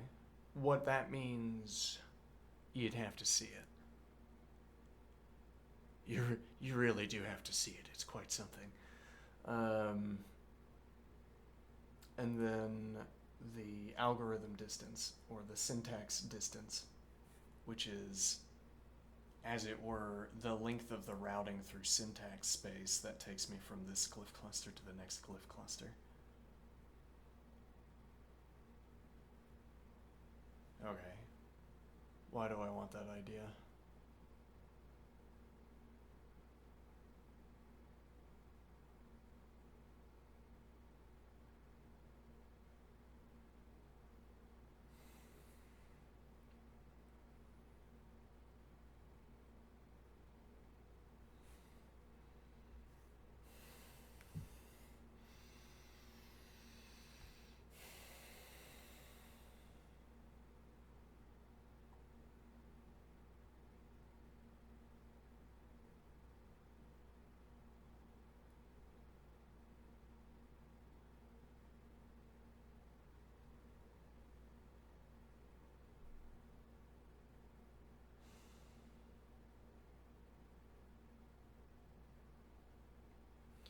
if we had a perfectly rigorous language, as it were, we would imagine a perfectly rigorous language for generating code like this. Once you have an algorithm specification, you are necessitated in your selection of what code instantiates that algorithm. Okay. You would come up with your algorithm description, feed it through a function, and it gives you the navigation routing for the deposition of glyph clusters. And when you follow the navigation pattern and deposit the glyph clusters, by the end you have an algorithm, the algorithm that you specified.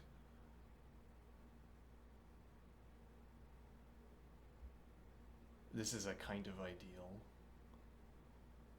for a programming language.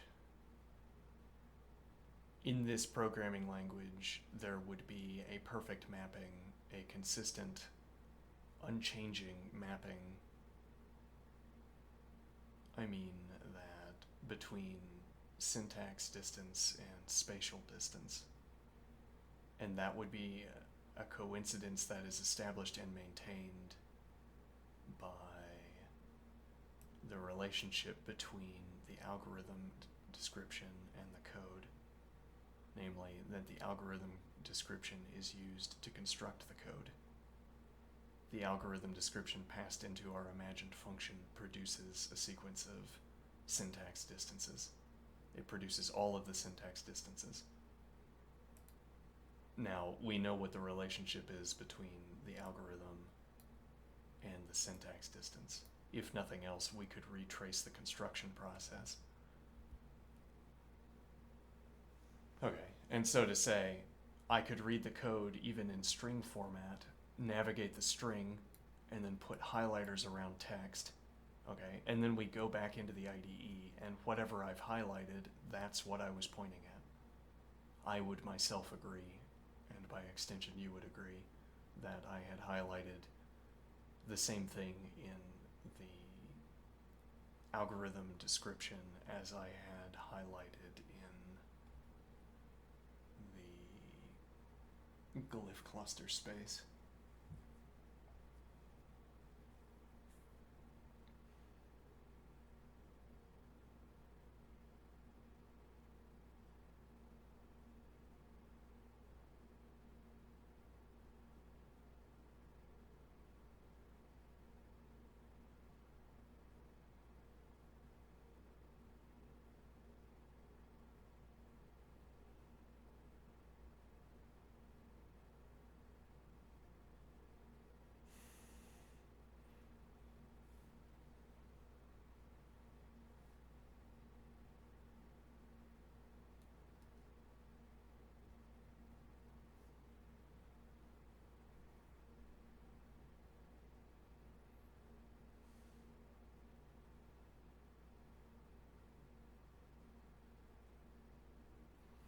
Now, when I introduce filler lines, spacer lines, the distance in syntax space doesn't increase.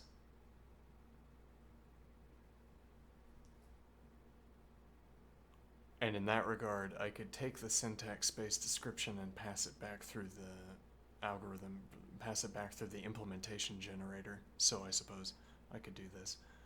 Pass it back through the implementation generator, and I would get back the code without the spacer lines.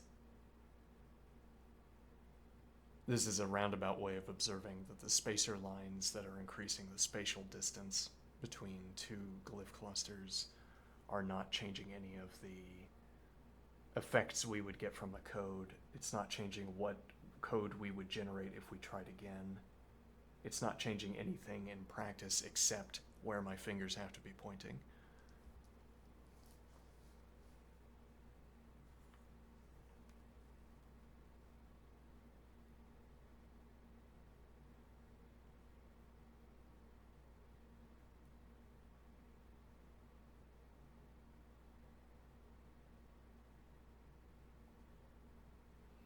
Your finite maximum distance expands as far as you like, but it doesn't increase the syntax distance.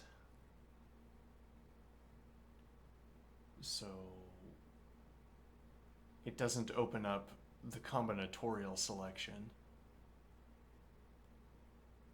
It doesn't open up any... right, I mean, so if we have the two blocks of text and we're moving them away from each other, that doesn't increase the number of positions. It translates the positions that I can choose for two objects.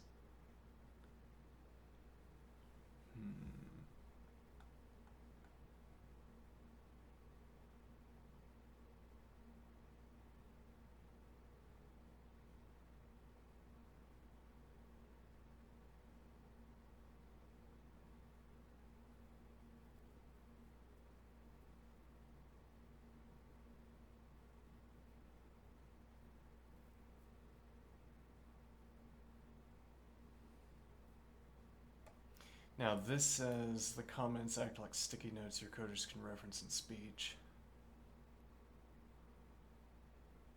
But then...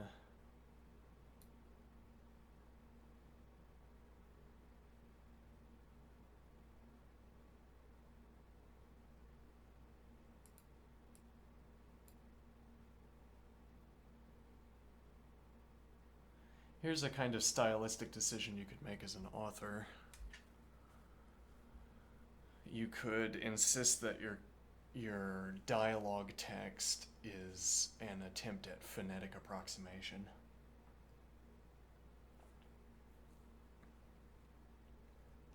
And then to cheapen the task a little bit, to make it easier, we'd accept properly spelled words as success at phonetic, drop my word, phonetic interpretation. What is the idea here? So if you're writing dialogue, anytime you correctly spell a word, then you are attributing to the character correct enunciation of a word according to that character's speaking style, which we would have no way of knowing, but merely as a kind of convention. And then you could step away from this if someone has had head trauma or something and they're slurring their words, then you could emulate that phonetically. Okay, now, but what is my idea? Scroll to object A. Well, then there would not be capitalized obj B because people aren't going to say, well, because there wouldn't be any room in this convention for writing capital letters like this with an underscore, because an underscore doesn't represent any phonetic pattern, I suppose you'd say.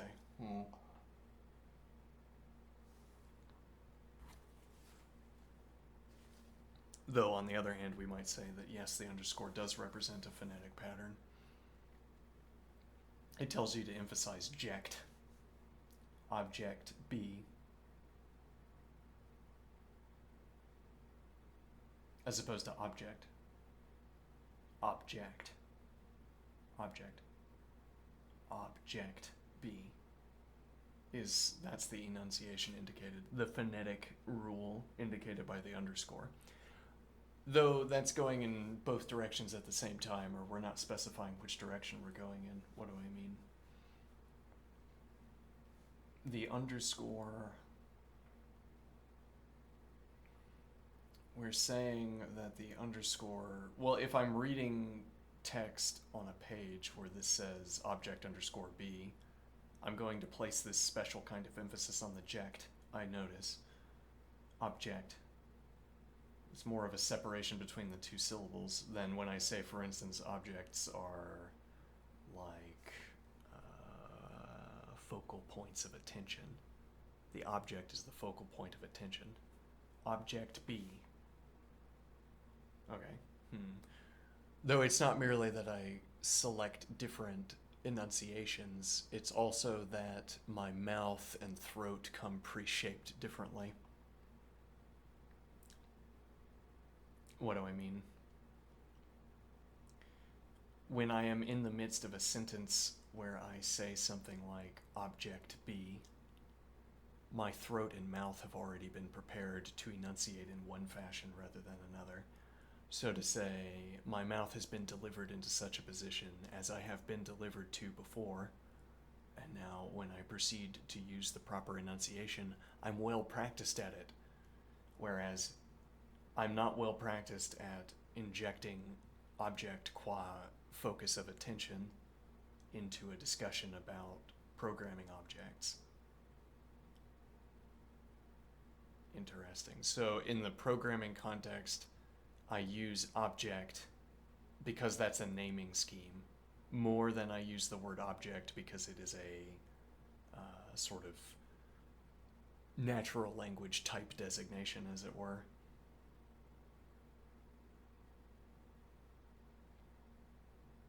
Or if I'm in the midst of a sentence where I'm going to be using the word object to refer to a code object. Again, I want to keep this idea that my throat and my mouth have been delivered into position. As if I suddenly had to say the word object as if it were the philosophical term, I'd have to clear my throat, as it were. As it were, or literally, where a buildup of phlegm in the throat could be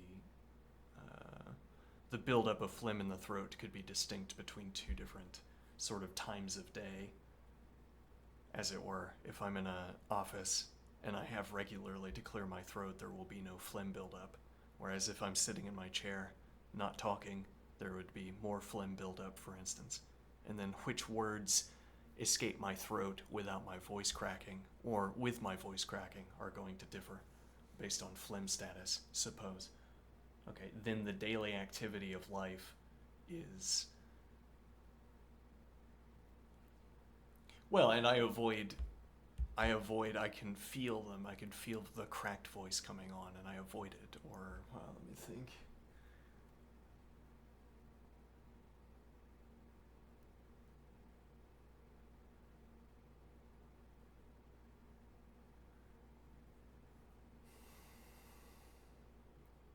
Well, so I say the underscore is a phonetic indicator for saying object, in the sense that in the contexts where there is an underscore here,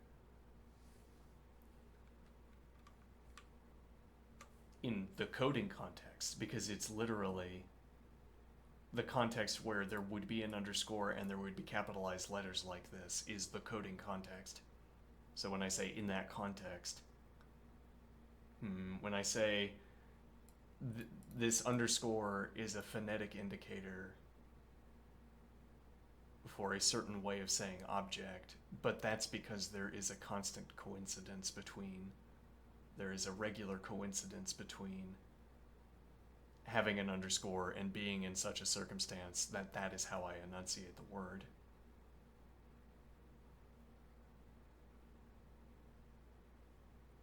So, for instance, it would be out of place in dialogue if I said, suppose I have two objects, okay, and I have object A and I have object B, all right. And now, it would be odd if I were writing that dialogue and I capitalized object A and object B with an underscore. But then how do I write that out? We wanted the idea that we would correctly spell words when we wanted to attribute to a character correct enunciation of a word, which would be the typical case, the common case. Okay. And then what, do we want to fake a word spelling? Well, I guess this also raises the question, so we just correctly spell lowercase word object and then the letter B. Okay, so, but then what does it mean that the character correctly enunciated it? Because we've just clearly noted that there's more than one way, there's more than one situation within which correct enunciation has a context. The description correct enunciation has a context.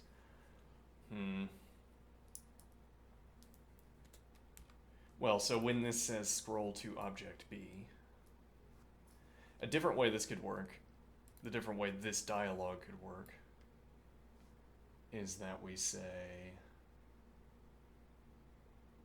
scroll to object B.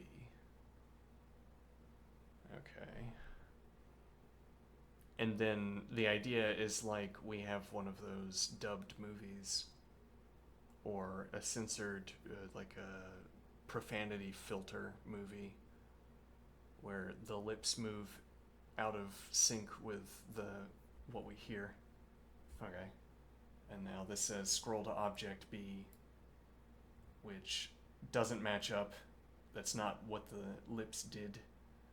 And so we want to say we could have taken the lips, we could have read the lips, and then we would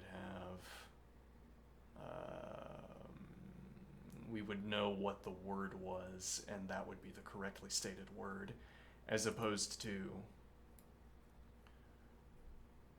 this, which is a stand-in for referencing. We're saying this bit of dialogue would be replaceable by whatever this person says when referring to this object, when speaking about this object.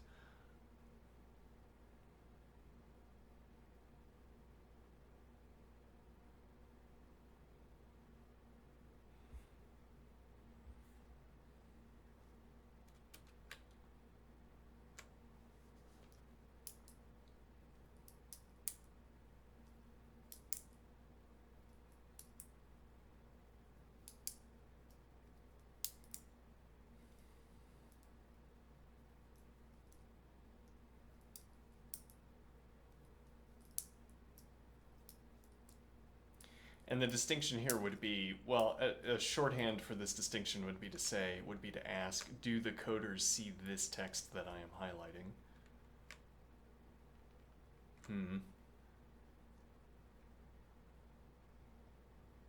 Well, that wouldn't fully answer the question though, because they might not see this text and they might still say object B. True. We'd want them saying something other than object B. It's suggested that they wouldn't call this object B if they didn't see the text, in this direction that if you saw the text, you would plausibly use the text, use the words in this text to make the description.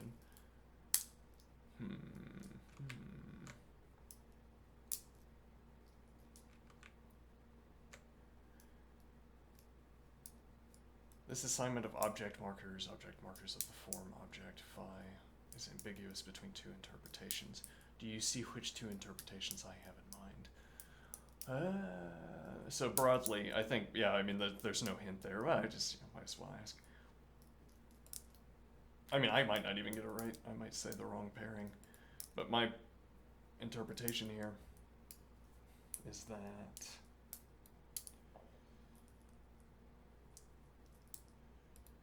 the two interpretations for these object tags are that they are visible to the coders or not visible to the coders. And what this is saying is that you could have... I don't know, okay, I remember, though it's interesting what remembering means here. An image flashed into my head and I was immediately aware that I was talking about a glyph cluster. Why, as it were, a frame of yesterday popped into my head, and I felt a certain way about it, and then I knew. Memory, yeah. So my memory of this is that I highlighted this one of these islands of squares as a glyph cluster. Okay, but you could also be speaking about the collection of text. Now, that's because I only read this. No, rather. I only read this. Nope, I read this and up top, and I skipped this because I didn't see it.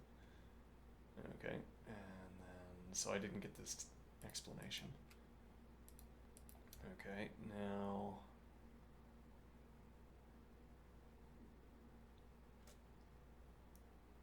So the interlocutors saw these as textual / glyph cluster anchor. So do you see what two interpretations I mind? And this is our sort of meta-semantic anchor. Ooh, meta, yeah, it's not so helpful. Higher order anchor. Our next order anchor. What do I mean? So our low level, our first order anchor, the object anchor, would be either the word object or what we suppose this to correspond to. So, like, we would have a practice within which this constitutes a label of something over here. Okay, now, I would I would suggest that we don't have enough information for this to refer to anything other than this entire block of text. Could be the line, though. But what it probably can't be is this, because both of these are in parens.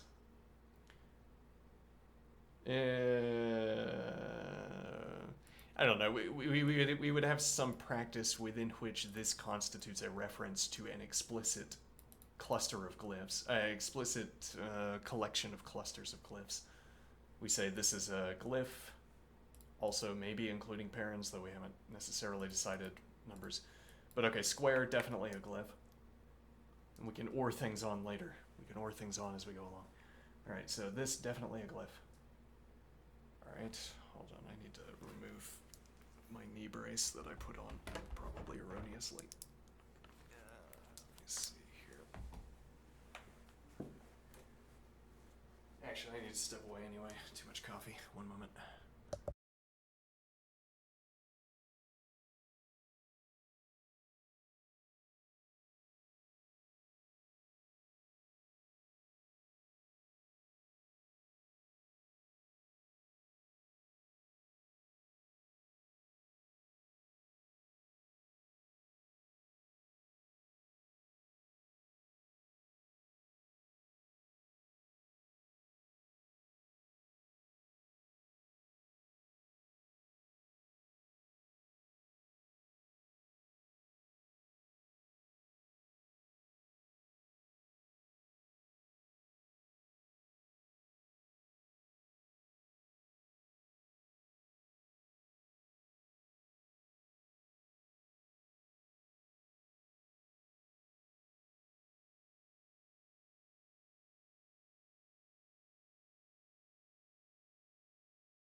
Oh, I didn't do the thing that I stepped away to do. Hold on.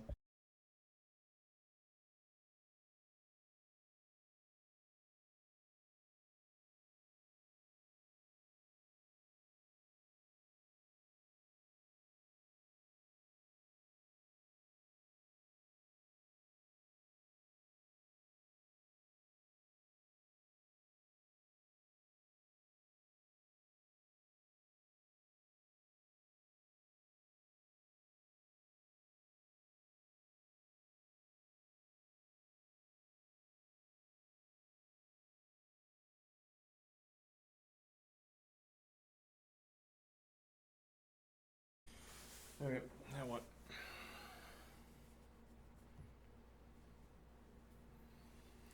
So we're wondering what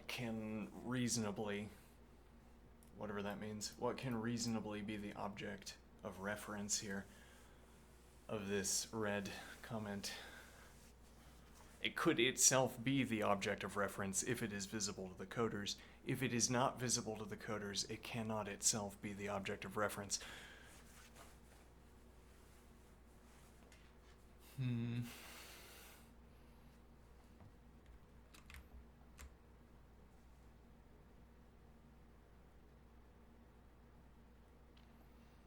Textual glyph cluster anchor, the visible chunk of source. What the tag object is taken to label. The visible chunk of source. The glyph cluster itself, the constructor/function header plus its body. The tag is a purely editorial bookmark in the code file.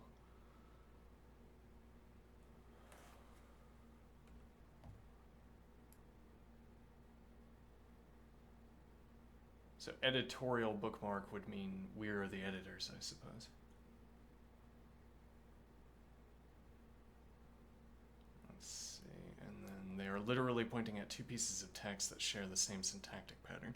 Yeah, so that's why the confusion, I think, because the two pieces of text could be, the confusion on my part, I mean, the two pieces of text could be the two object tags.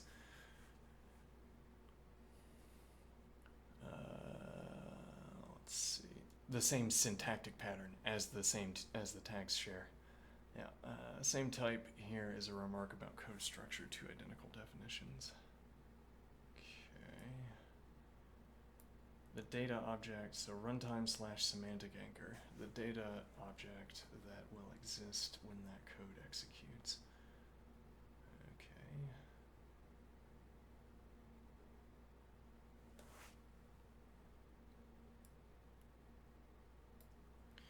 They are speaking of two values created at runtime.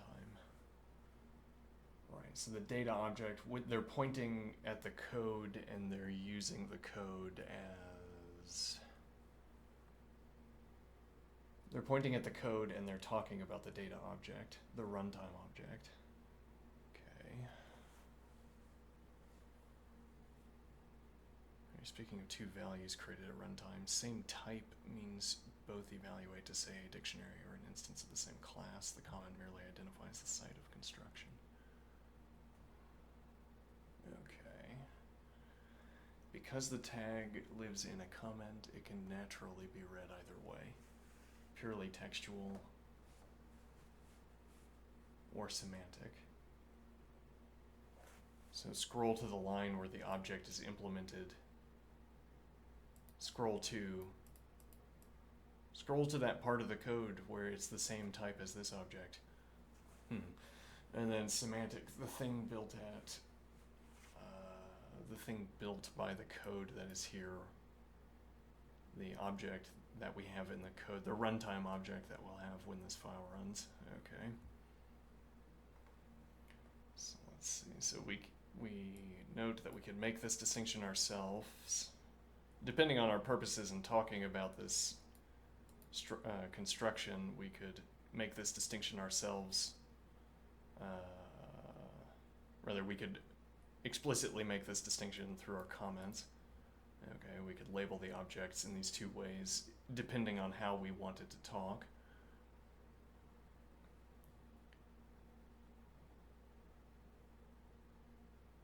Move the tag onto its own line clearly outside the code for textual anchoring, or embed a tag inside the value literal. I see. Embed a tag inside the value literal as a key in the dict, e.g.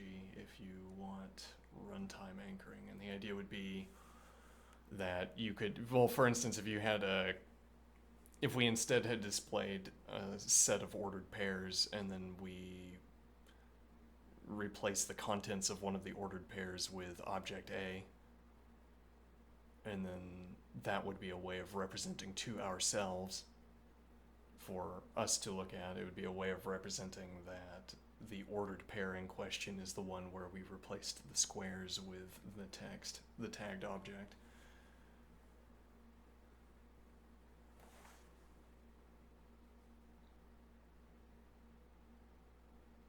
My combinatorial selection of glyph clusters phrasing was insufficiently precise. I can point at individual squares. In a coding practice, my motivations for pointing at individual squares are limited to cases of this variety. I need to reference the value of a single digit integer. I need to reference the name of a single letter variable.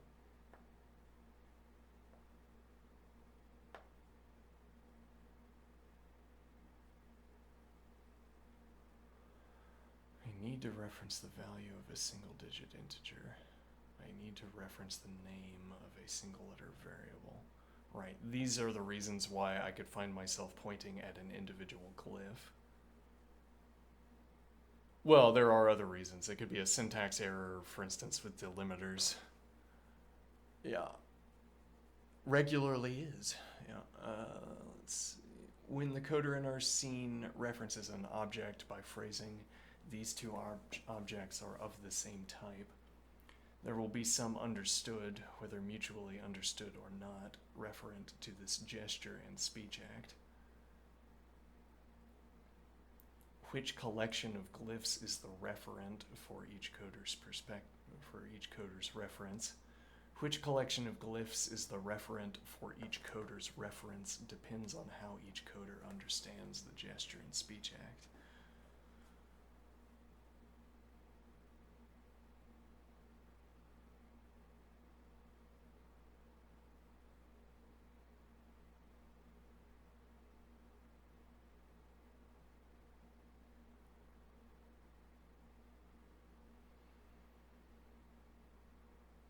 And the juxtaposition here is that I can point at individual squares. This is like starting an inductive sequence, as it were, except, not precisely because this isn't the natural numbers.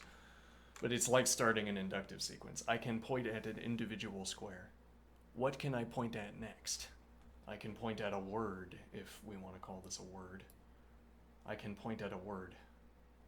Okay, I can point at a word, okay, and I can point at a line.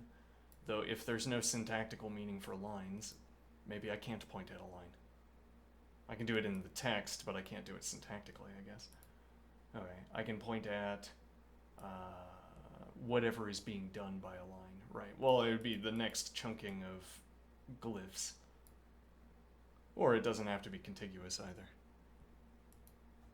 And then we could point at the entire program would be some kind of endpoint for our practical purposes. I could point at all of the glyphs on the page, and that would be a kind of outgrowth, an inductive outgrowth of pointing at one cluster, or one glyph, or then one cluster of glyphs.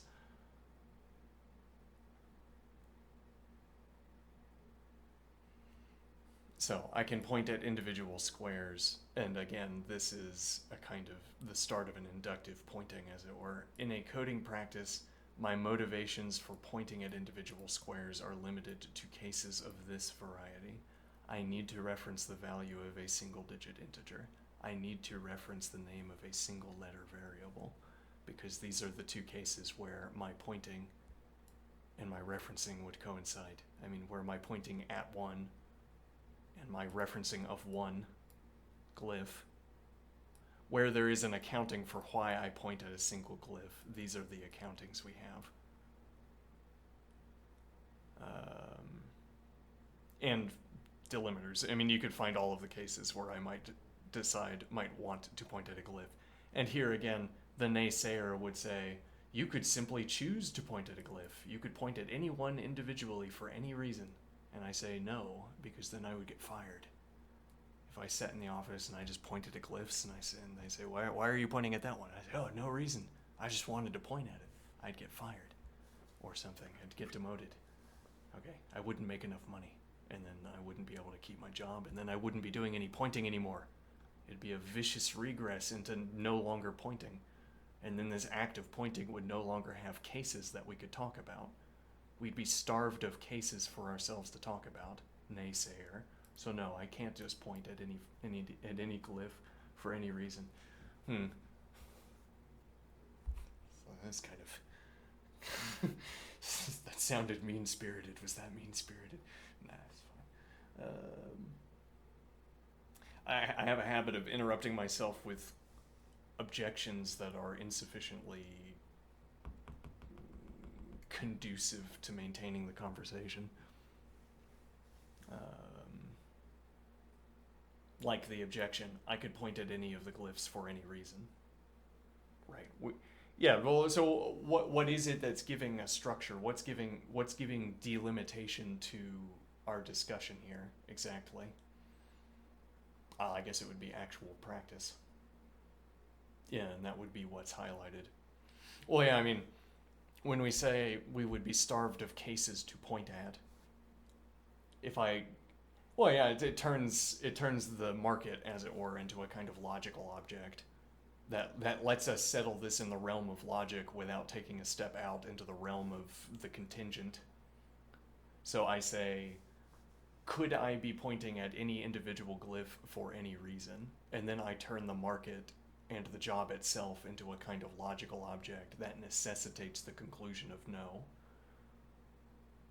And the way we do that is set up a kind of resource-based system where we say, again, this would be part of the sort of logicizing of the market and the job.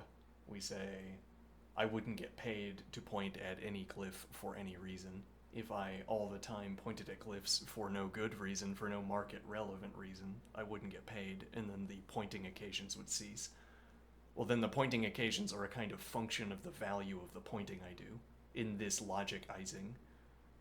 As it were, each pointing instance has some market value, and if the market value of my pointing at glyphs is too low, then they fire me or demote me or whatever.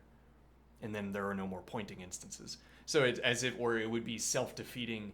You could only have a finite extension of cases where I'm pointing uselessly at glyphs, as opposed to the imagined infinite extension of me pointing usefully at glyphs where I would continue to get paid for it, and the only mechanism that we've discussed for stopping this process is not getting paid. Where not getting paid or not having the job, not being in the position is again logically equivalent, as it were, logically equivalent. Due to our logicizing, is logically equivalent to not being able to point anymore or producing no instances of pointing that could obtain the characteristic of being valuable or not. Alright, now that's a way of making it sound like I've only used logic and haven't pulled in any of the contingent. I make a model within which the market or the job presents this numerical accounting I can reference, and then I've grounded my sort of my crasser observation, my less rarefied observation, that I must in an hold on. Right, it looks then like I have stated my more grounded observation in more rarefied terms. Like, again, the job is a logical object. As I would say, if I had a mode of accounting where I talked about a firm as its accounting book, so I say a firm is its accounting book, and then everything that isn't the accounting book, but we still want to attach to the firm, that's its semantics, say. So we have the firm, which is the accounting book, and we have its semantics, which is how we explain the accounting book. Okay, now I want to say the firm is a logical object. It is at any rate a formal object. Maybe better to say it's a formal object where I can talk about the numbers. I only can talk about numbers and the labels for the boxes where we've placed those numbers. Okay, now that I have this formal object, I don't have to leave the realm of the formal objects to logically deduce that we have a finite sequence if I'm getting fired, because I can't keep producing the instances where I'm pointing, which is what we're running out of, as opposed to the idealized case where I don't get fired and then there's an unending sequence of continuing to point. Well, and that would be because, again, there's no other termination condition for my pointing. Anyway, now we move on. Let's see. Now, why do I want this idea exactly? Oh, hold on, do I? Okay, yeah, we're fine.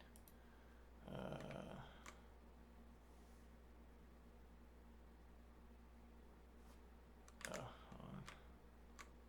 Never mind. Now, so I can point at individual squares in a practice, in the context of a practice, which is limiting the domain of our discussion, as it were. Yeah, though you say limiting the domain of our discussion as if that is not itself a formal move in a formal system. As if logic is general and so we can try to frame our other discussions in terms of logic. So we say, I can point at individual squares within a practice that limits the domain. Oh, now are we doing logic? We weren't doing it before. Why do we want to do logic? Do you want to write sequences of symbols and their transformations? No, I want to use logic to figure out what to do. Oh, that's funny. I can point at individual squares. In a coding practice, my motivations for pointing at individual squares are limited to cases of this variety. I need to reference the value of a single-digit integer. I need to reference the name of a single-letter variable. Okay. When the coder in our scene references an object, by this phrasing, these two objects are of the same type, there will be some understood, whether mutually understood or not, referent to this gesture and speech act. Which collection of glyphs is the referent for each coder's reference depends on how each coder understands the gesture and speech act. Now that, I think, points at a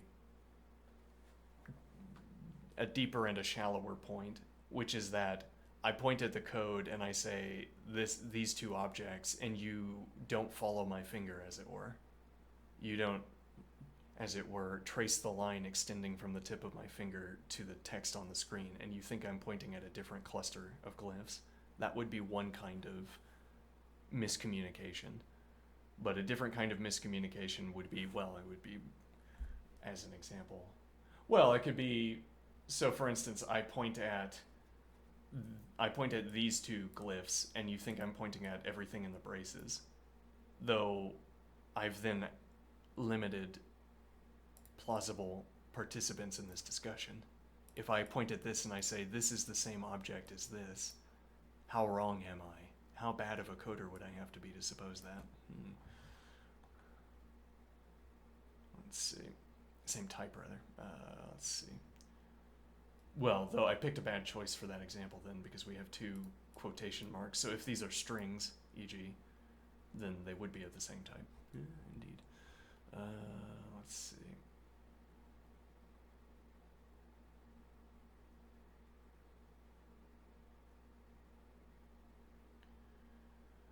Now what is the idea?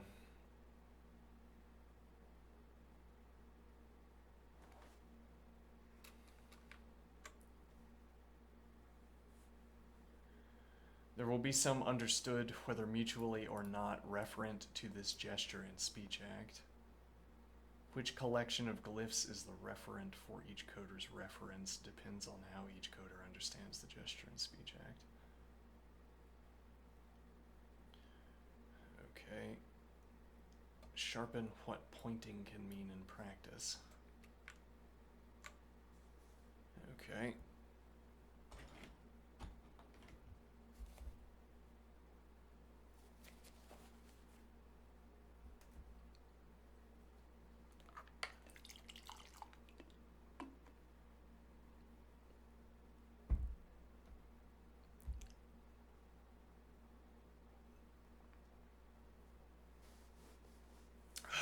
One moment.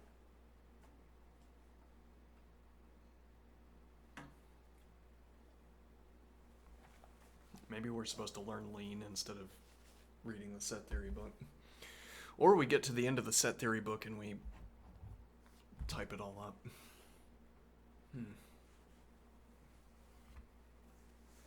So 4 years from now, when I have finished the set theory book, where did I put? One moment.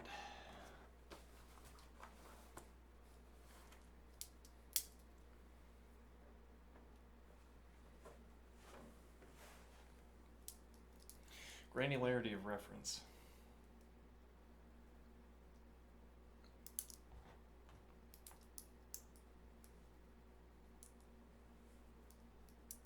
Gesture target, single square, one glyph. Typical coder motive, single digit literal, one digit, one letter variable. Okay. Example pointer or glyph in the buffer, 0 or square inside of the curly brace. Contiguous glyph cluster, a token. Identifier or literal of several glyphs. The foreglyph constant 42 or a variable token like this. Okay. Syntactic block, function slash class header plus body. Lines 29 through 32, verse 52 through 54 are two source objects. Okay. Runtime value, object produced when the block executes. Alright.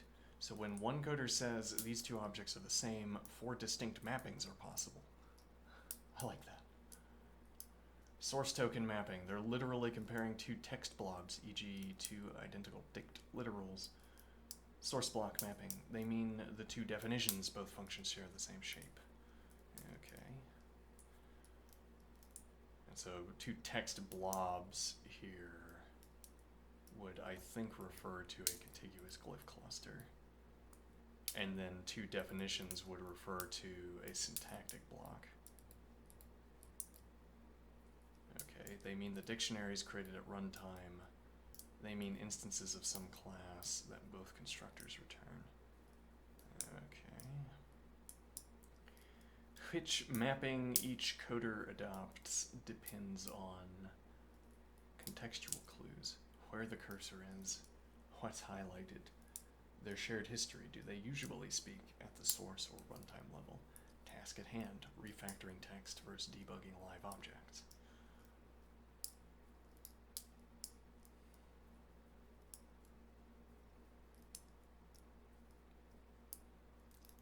Potential misalignment.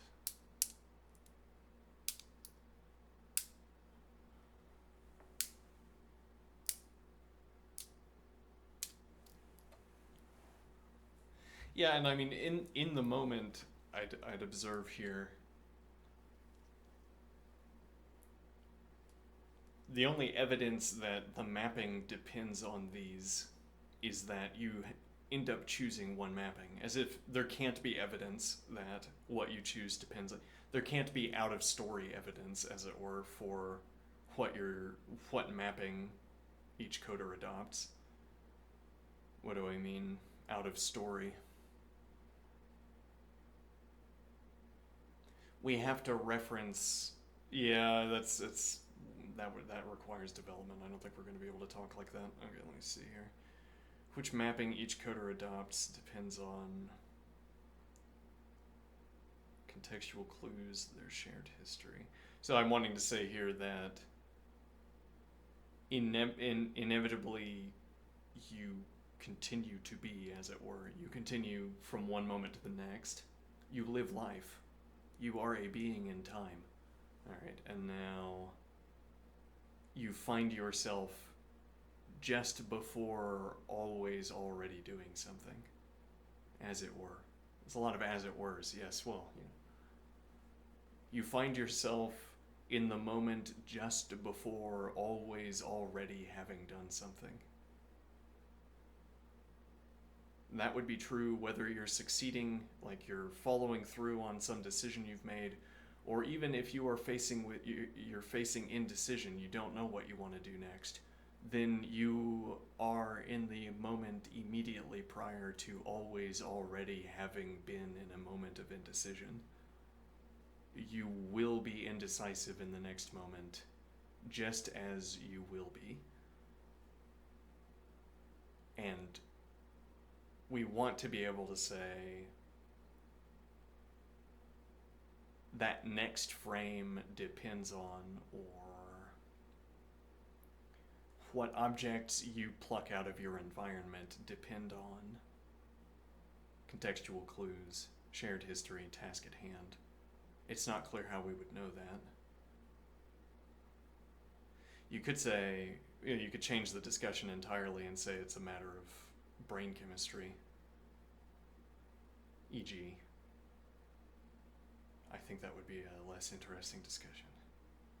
Yes, because a discussion about brain chemistry is not going to answer why the neurotransmitter levels are where they are, and you can explain why the next frame is going to proceed from this one, but then you can't tell me why this frame is the way it is. Potential misalignment. Coder A thinks object is the source block, and coder B thinks object is the runtime value. Okay. A talks about renaming a parameter. B wonders why the runtime types match but behavior differs.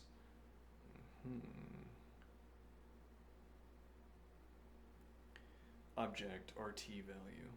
Object single glyph. A is reasoning about two dicts.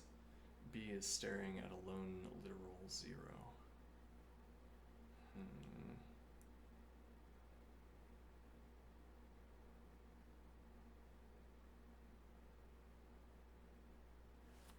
If we go back up,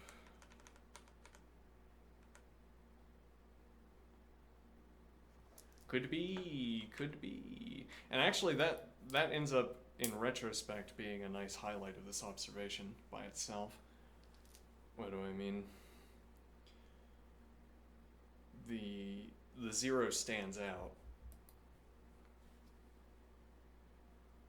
If I were pointing vaguely in the direction of this object, and you see that I'm pointing, it looks like I'm pointing at the 0, you're going to assume that I'm pointing at the 0. On the other hand, the 0 is near the center point of the object, so if I merely wanted to point at the center of the object, I would still be pointing at the 0, but I wouldn't be ostenting, or ostenting, whatever that word is, the 0.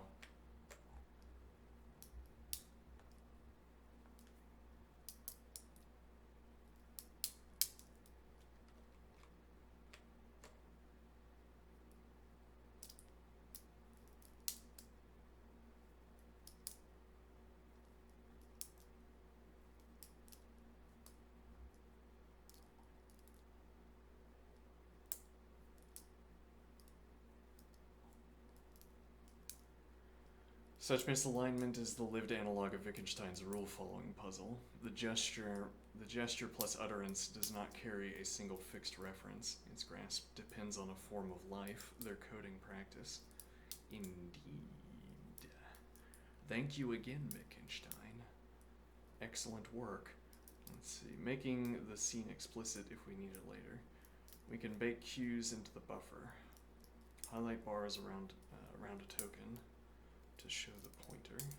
Inline comments right beside the literal or block. IDE affordances a colored caret, a lint squiggle, a runtime watch window. We're trying out the caret pronunciation, and then if we decide we prefer the caret pronunciation, we will change our preferences for etymology.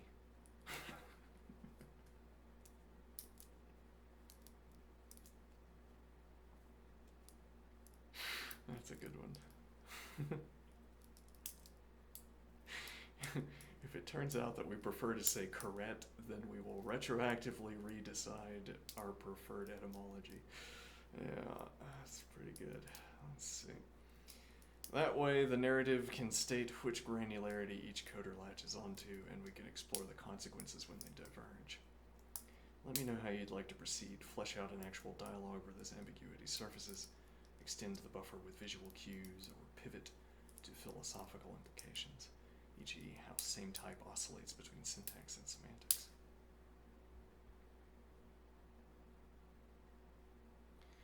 Before continuing our discussion about the object example, I want to turn the discussion back on us having the discussion.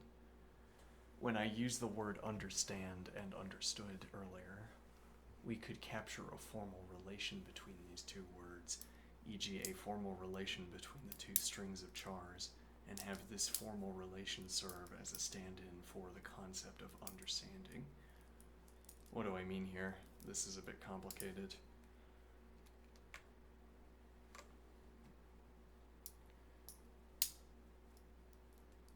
These two words are not the same. Understand and understood. No, they are not. We do not sound the same while saying them either. No, and we mean something different when we say them. Yeah. Now, you and I know how we use these words, so we know the difference between them.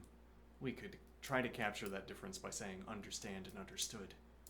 Or more generally, we could capture a formal relation between these two words, e.g. a formal relation between the two strings of chars, and have this formal relation serve as a stand-in for the concept understanding. Okay, and the idea there... Actually, I think the point being made here might rather be that we want these two words to be undergirded by a concept, the concept of understanding, though what we're pointing at in context is that understanding is specific to the activity. We generalize, well, actually, I mean, more broadly, I think we'd reach the conclusion that our concept of understanding is ill-founded, in that we think there's one action we perform, which is understanding, and that one action looks different in different circumstances, as if we carry the same understanding around with us and merely apply it to different objects. We maybe could talk in that way, but there's no motivation to do so because the differences between the understandings that we have of different activities or objects are so different from each other. They're not like each other they're not like each other in the way other objects that are of the same type are like each other, maybe. Or at any rate, we're limited in those regards where we can say that different understandings or understandings of different objects are the same as each other. So I guess I'm saying there are many ways of using the word understanding or trying to introduce this word understanding into discussion that I would take to be erroneous. I don't think of the understanding as one thing that we take with us to the varying objects, e.g., so if you speak as though there's one unified understanding and the difference between instances of understanding is merely the difference between instances of types, I would not agree. Maybe. Okay, now, when I used the word understand and understood earlier, the idea is that when I talk about a formal relation, as it were, I could try to talk about the grammatical role that the word understand and understood serve in sentences. And now the idea is I would put in this effort elaborating on this relation between understand and understood because I take it to be easy to do that. I mean, it's merely past tensing an action, as it were. And now the idea is...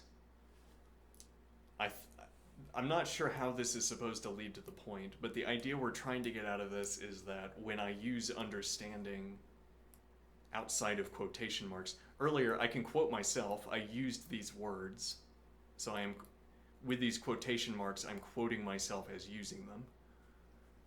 Okay. And as it were, that gives me the textual license to use these words here as I have used them. But in the upcoming paragraphs, I'm going to use the word understanding outside of quotation marks. Okay. And now, instead of... we could capture a formal relation between these two words, e.g. a formal relation between the two strings of chars, and have this formal relation serve as a stand-in for the concept understanding. Perhaps I should stand. I propose that I could have been speaking in two different ways. Let's just see if it becomes clear with additional text here. I propose that I could have been speaking in two different ways. I used the concept of understanding, typo. I used the concept of understanding in my way of explaining the relation each coder obtains to the situation.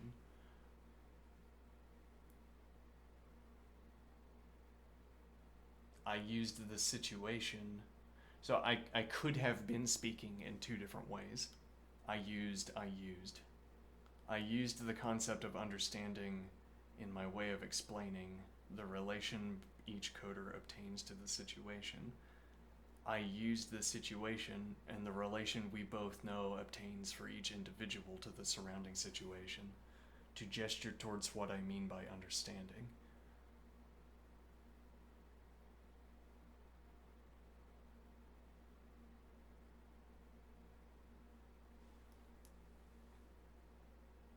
Now, a point here, and this might be my first step beyond what we were thinking yesterday, or maybe how I want to carry this forward.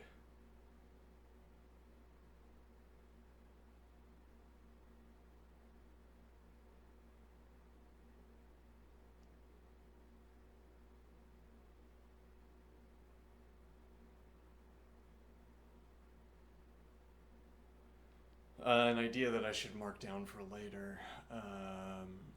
I could take screenshots of my math notebooks, load them up, and ask for a transformation into a stylized format.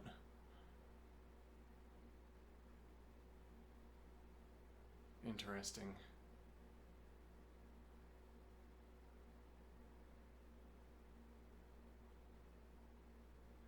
Let me see here. I use the situation and the relation we both know obtains for each individual to the surrounding situation. It's to the environment, to gesture towards what I mean by understanding. Okay, and the idea here is that, well, so one point here I think is that this mode of gesturing that I am adopting now, where I use the situation and the relation we both know obtains for each individual to the surrounding situation, I can engage in the same gesturing in different situations. What do I mean? So I found a way, or I'm speaking through my way. I want to talk about the coder's understanding, what it means for them to understand their situation by talking about their actions. Okay. I have succeeded in that to some extent. To that same extent, I suppose, I could also talk about the understanding of other people in other situations.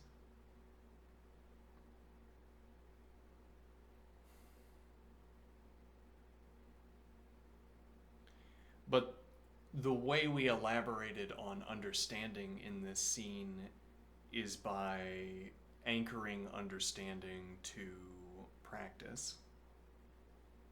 We're pointing at these coders engaging in a practice. And now that we've filled in the details of their practice, when we say understanding, we have a clearer idea of what we are pointing at. Let me think here. Let's see.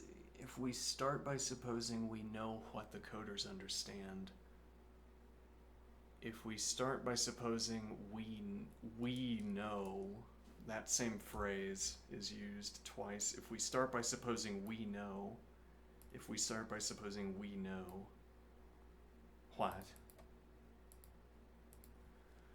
If we start by supposing we know what the coders understand, we can use their understanding to explain the fine structure and details of their disagreement.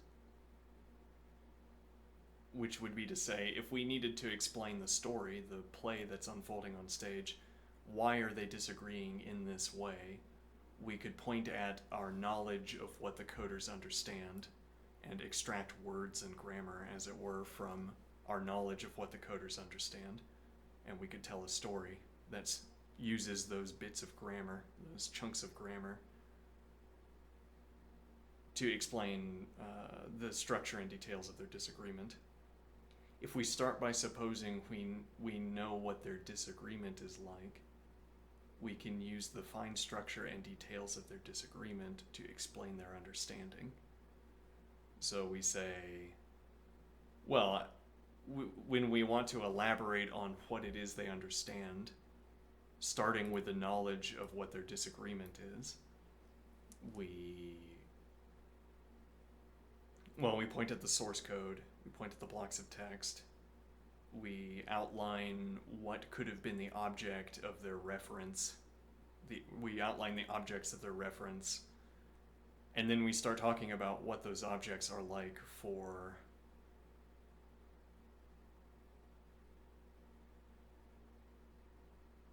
it's like we start talking about what it's like for the two coders to be in that situation.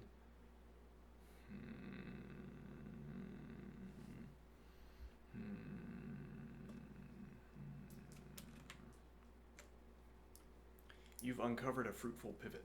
Understanding can function as either one, an explanatory resource we import into a scene, a phenomenon we reconstruct from the scene's observable frictions. Let's keep both lenses in play and see what they reveal. A fruitful pivot. Understanding can function either as an explanatory resource we import into a scene, or a phenomenon we reconstruct from the scene's observable frictions.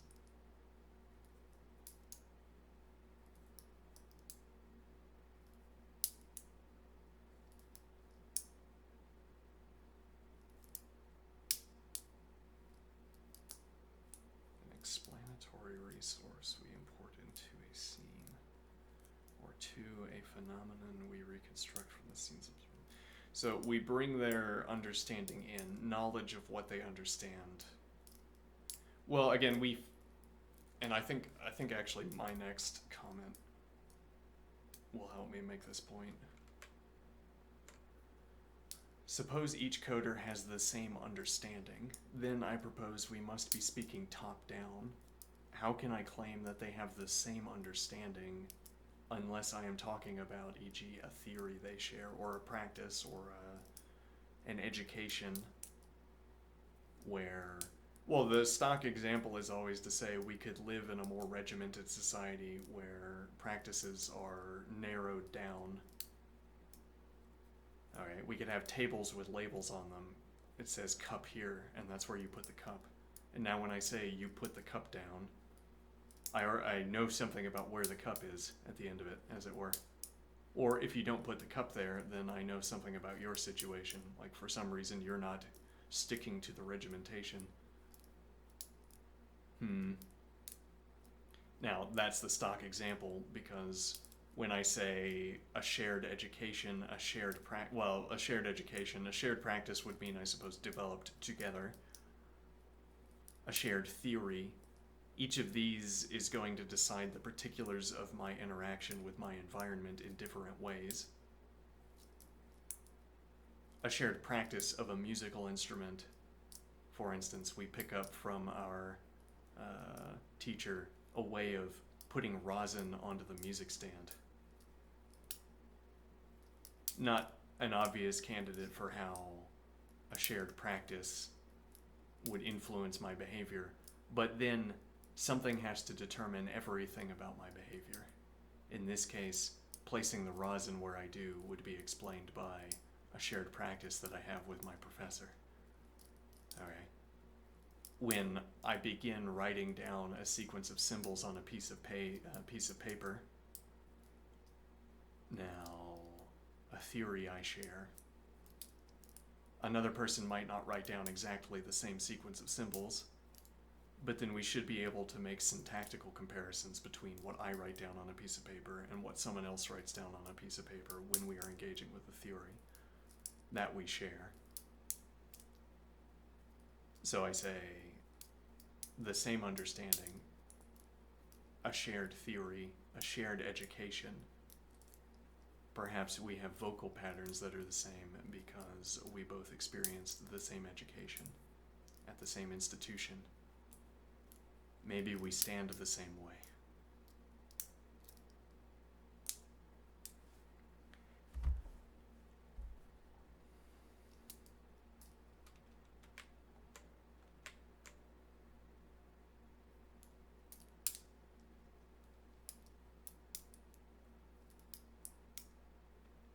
understanding, disagreement, top down. I'm thinking I want this understanding minus this negative understanding, though it's not clear what distinction we'd be making between negative understanding and positive understanding. Let's see here. Assume we're confident about each coder's grasp, alright? Yes, well, and that would be... This is also precluding a case like what I've mentioned. I mean, I'm pointing at a single glyph. Maybe you just wanted to point at that single glyph. No, I'm at work. I wouldn't amuse myself. I wouldn't spend the time amusing myself by pointing at a glyph for no good reason. As entertaining as I might find this activity, I would not do it because I'm at work. Yeah. Let's see. So assume we're confident about each coder's grasp, which means to say we don't have to, as it were, we don't have to provide any narrative description about their activities outside of saying they are both practitioners of coding at work. They are both themselves at their profession, which I propose captures everything about what they do in the office, I suppose. Step. Articulate each coder's tacit mastery, their local rules. I like how the model has taken up this phrase and run with it. I think it's a good phrase, and I think that the running with it has been good. Let's see. Focus. E.g., coder A always maps object to runtime value, coder B to source block. Okay. We treat these stances as given. Okay. So this is what coder A and coder B would automatically do when having their attention redirected alongside the words. Look at this. These two objects are the same type. Project those stances onto the shared buffer. The shared buffer being, yes, well, this is where we're going to find our objects of reference. It's the text that we've been returning to repeatedly. The same utterance, these two objects now reference as distinct things.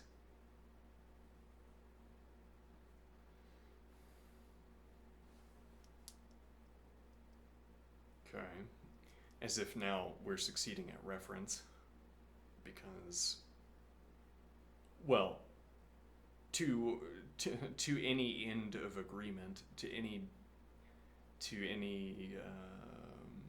required extent of agreement, we can agree on what the objects are in our buffer. Us looking down, we can agree on what the objects are in the buffer according to whatever requirements we have for agreement. Mispointing appears inevitable. Indeed, diagnose the clash. Disagreement is the outward symptom of two stable, preloaded understandings. Indeed, and it wouldn't be meaningful to say that either is wrong, except in this circumstance, coder A, without loss of generality, coder A has said, has begun the prompting, has begun the pointing, so as to point at a bug. So the fact that there is a bug in the code, and that the coder A judges the error is attributable, the bug is attributable to these two objects, there's a stronger... There's a built-in justification for preferring this stable preloaded understanding. If coder A was wrong, there would not be a built-in justification for preferring coder A's stable preloaded understanding, and yet we would nevertheless not say that understanding is wrong. It's merely not applicable in this case. It's not, I guess, not meaningful to say it's wrong. Understanding plays the role of hidden variable that explains surface confusion. And then critically, we take our grammatical objects from these stable preloaded understandings. This is where we find our objects of discussion. And like if I want to explain why the coder is pointing, what the coder's objective is, the necessary grammar is to be found. Well, I have a file that says stable preloaded understanding A and stable preloaded understanding B, and I look inside the file, and however I can extract grammar from that file, that's the grammar, that's a grammar reservoir, our answer reservoir.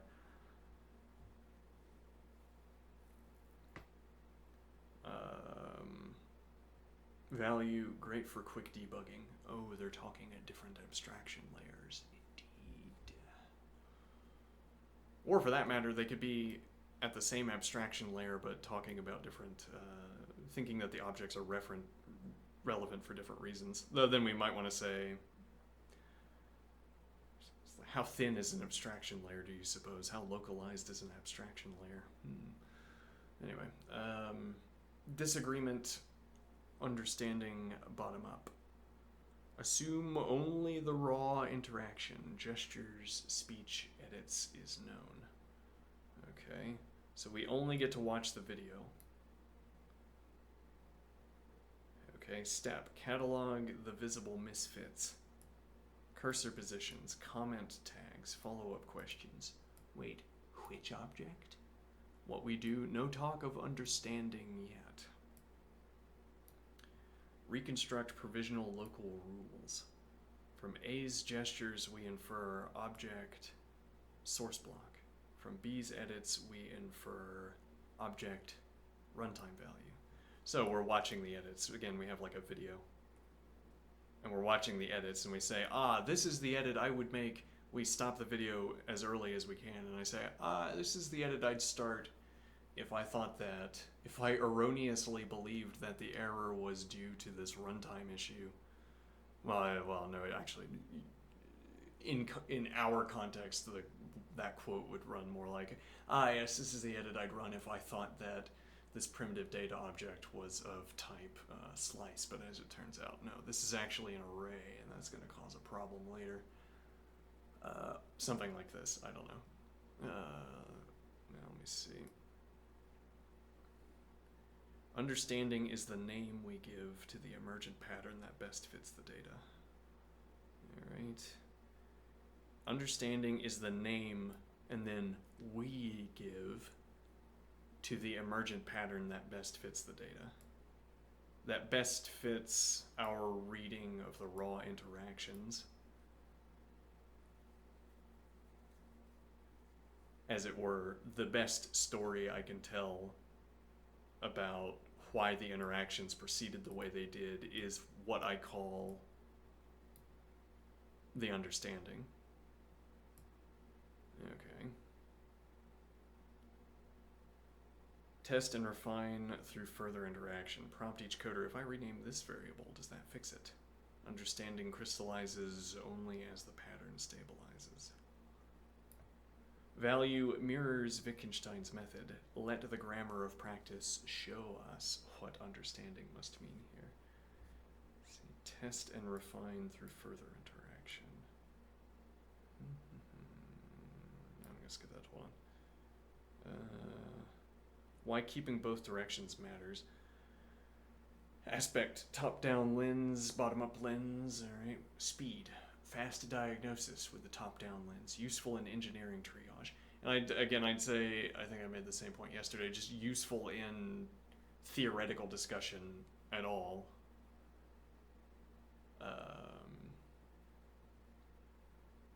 Slower exposes subtler forms of divergence. Yeah, and the bottom-up lens, I think looking top-down and imposing our theoretical descriptions, or rather our descriptions of what theories the coders must have, also papers over the particulars. So we end up recruiting facial twitches, and actually the interlocutor makes a similar point. We end up recruiting raw interactions that we should not be recruiting. As it were, our descriptions are thinner. Our descriptions look like they explain all of the raw interactions completely. And then we find that there are raw interactions that are not explained by our descriptions, but also we misdescribe raw interactions by recruiting them into our descriptions, by using by using an interaction as a justification for my description when, in fact, whatever that means, it was just an eye twitch. It wasn't a gesture of frustration or whatever. Let me see. Risk can smuggle in unchecked assumptions about what people really mean. Indeed.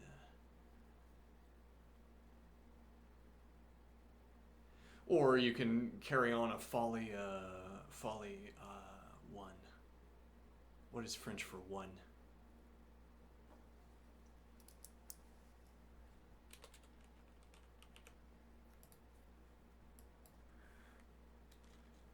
Folly, do you accept folly, except instead of for two people, it's for one person.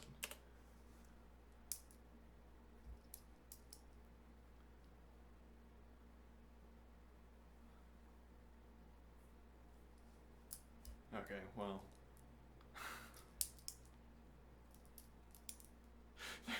There isn't a specific term in psychiatry for a delusion that's solely held by one person, in contrast to the shared psychotic disorder or folly idea.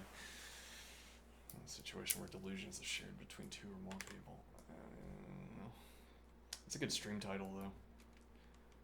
Folly idea, except instead of for two people, it's for one person. I crack myself up. Let's see. Can smuggle in unchecked assumptions about what people really mean, and I'm saying that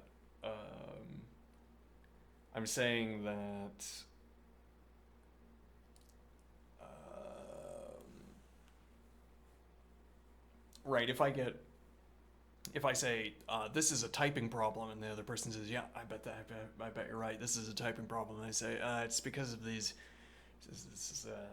and I launch in on a type theory sort of spiel, and the other person's just nodding along. Okay, and so I judge of both. No, I don't think that's a good example. I feel like we're being a little bit less technical, but I'm also sort of reabsorbing or ensuring that I make concrete all of this. Well, because it's not so much that I want to make concrete. My objective in reading back over all of this is in the main to make sure that I properly respect the contribution of the model. I say respect, and I use that word to mean obtain a relation to. Not respect as in like, or respect as in, I don't know. Respect ends up being used in a blunt way. I mean here, I want to respect this text, which means that I don't want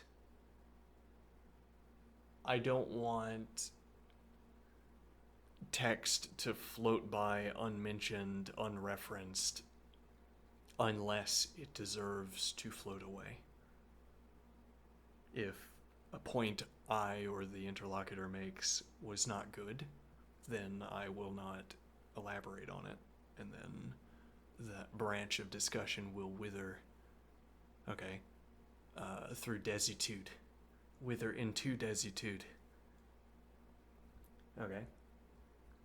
Whereas if I maintain a branch of discussion, that branch of discussion will blossom and flourish and expand in size. Okay. So I want to make sure that the good branches flourish and the bad ones wither.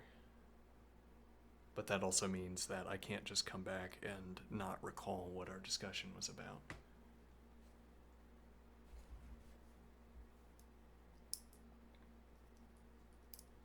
Now, that's something that bothers me when these responses are delightful, but I wonder if I'm, well, I guess maybe it makes me decide what I'm going to carry forward. If this were like when I was addicted to internet debating, then what I would do is take each line by line and paragraph by paragraph and pick it apart and respond to each line. And I'd call you names hidden in, I'd call you funny names. Okay, well, I'm not currently doing that, but the point would be that that is a way of making sure I respond to everything. But do I want to do that? So let's see.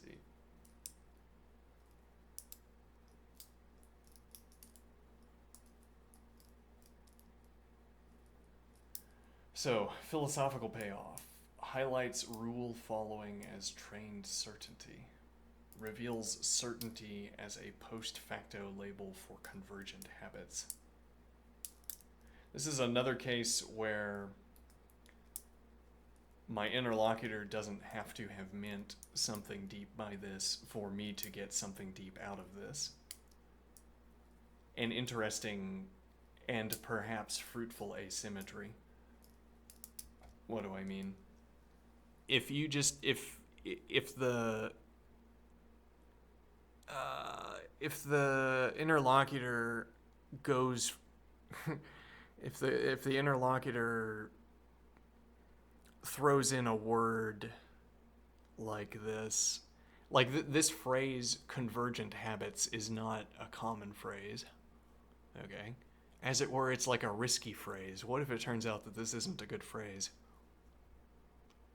But if the interlocutor throws in these occasional risky phrases, the practical upshot is that I bend my thinking until it was a reasonable phrasing, and getting me. Well, yeah, it's like I need to get these sort of. I keep thinking of a spike. It's like this spiked word. I need these spiked words so that I have to try to bend around them. If I break while trying to bend around them, then it was not a good word choice, as it were. There's too much out of the grain.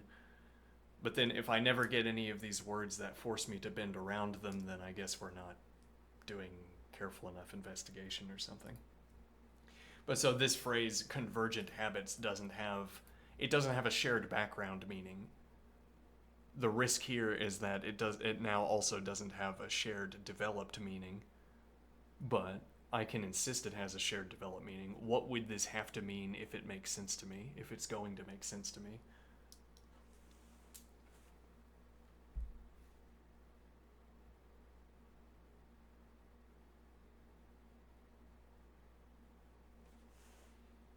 Why keeping both directions matters. Let's see, top-down lens highlights rule following as trained certainty. Well, and it's true that if you grant yourself this license, you can talk about theoretical objects in the world. What do I mean?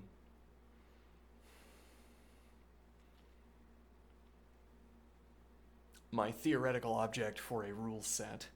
When I come up with a rule set, I name objects and I name rules that govern I name our interactions with the object, and these become like formal objects for me. Okay. Now, it's like a description of a rule is like a kinematics diagram, in that a description of a rule outlines the sort of possibility space for a piece of machinery. In this case, the possibility space for an activity. It's true that a meteor could fall out of the sky and land on me, and then I would not be following the rule any longer, or continuing to follow the rule would look suddenly different. Okay, but generally, a rule set, again, is like a kinematics diagram, where the possibility space for what I am doing in a video or in a montage is limited by what the rule set is and how I interpret it. Now, so I say, if you grant yourself license to reference theoretical objects, you're saying, on the table in front of me is the objects the rules reference. Now, I want to say, we need to be careful. We should take as the default stance that there is an utterly uncrossable gulf between the things we say and the things we're talking about. and that there are only useful coincidences between the things we say and what we talk about.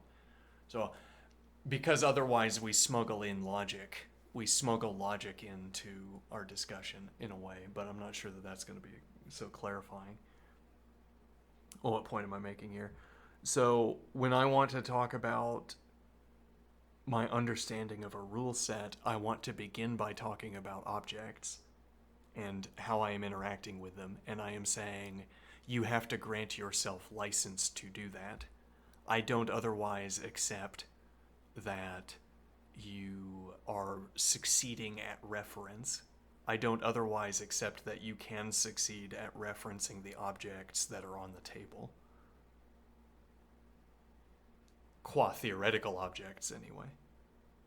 Okay. But we do grant ourselves that license. Instead of saying that things in the world are splotches of color and perception, just a field, the sort of the persistent possibility of perception, we say it is a chair. And instead of saying that the persistent possibility of perception is generating a sensation in my buttocks, I say I am sitting in the chair, e.g. Okay, so we grant ourselves access to theoretical objects to facilitate our discussion about, about our use of objects, I suppose. Okay. Now, the bottom-up lens reveals certainty as a post facto label for convergent habits. And the idea is that I get to the end of an activity and I ask, how did I just do that? I started the activity and then it's all a blur. And then I'm at the end of the activity, I find I've constructed the entire table. I don't know, it's weird. Looking back, it's just a blur. And then you say, well, you could perhaps use objects as mnemonic devices for themselves, as it were. Yes. Oh, right, I was working on a table. There you go. Yes, working on the table. And by which I mean when I do the memory thinking thing, an image of a table appears in my head. The table I was working on. Yes. And that's how I know that I was working on the table. Yes. Okay. So, certainty is as a post facto label for convergent habits. But what does convergent mean here? So, we get the first line, a post facto label. Is that Latin? Is that actually Latin? It struck me as odd the first time as well. So I recall. Facto. Like ipso facto, but I don't know if that's real Latin either. Oh. Wouldn't bother me if it wasn't. Reveals certainty as a post facto label for convergent habits.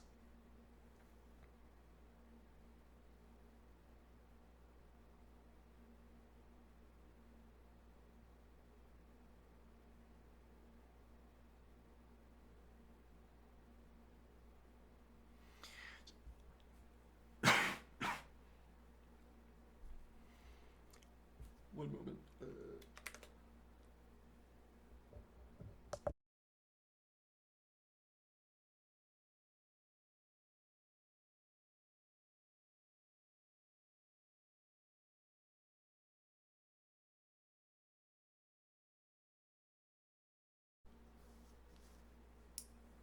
Okay.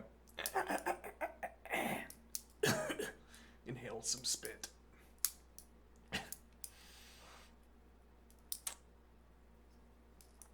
An otherwise convergent habit. Reveals certainty as a post facto label for convergent habits.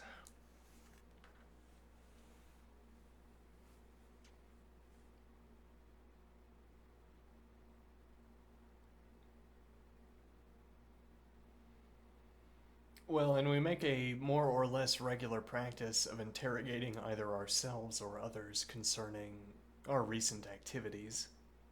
So we get a lot of practice at naming events As in, we're compelled to choose a name. Compelled to choose a name for our recent activities.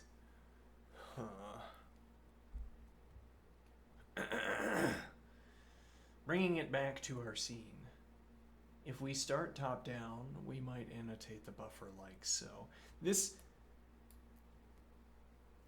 I want to be able to say more about this. I think this is an interesting 2 lines, but I find that I am struggling to say what is striking me. So I'm going to move on. Alright. If we start top down, we might annotate the buffer like so. Coder A perspective. Coder B. Okay. Then disagreement equals misalignment of tag semantics. If we start bottom up, we hide the tags. Watch where each coder's mouse hovers, log their remarks, and discover that one always circles a runtime watch panel while the other waves at the code body. Understanding is reconstructed, not presumed.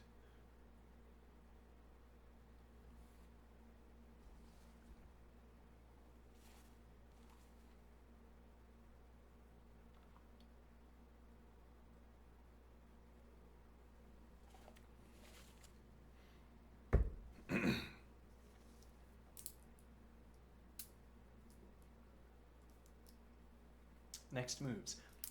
Pick a direction for analysis, top down or bottom up, and run a short dialogue to see it in action. Blend them. Begin bottom up, then switch mid-scene to a top-down aha moment to show how practitioners actually negotiate meaning. Meta-reflect. Use this duality to revisit Wittgenstein's question, does understanding precede rule following or precipitate from it? This kind of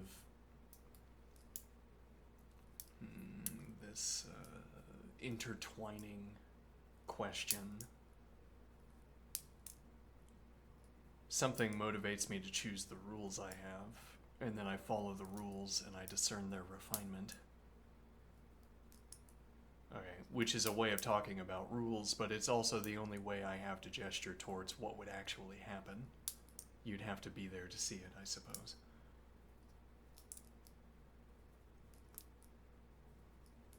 There would be a way it was like.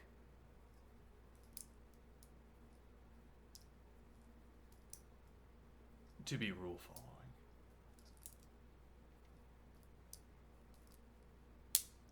I must take a break. Without moving on, I will make one more observation. Suppose each coder has the same understanding. Then, I propose, we must be speaking top-down. How can I claim that they have the same understanding unless I am talking about, e.g., a theory they share? Now, this places limitations on what I... Well, so in this case, the distinction... another way of stating this distinction is to say...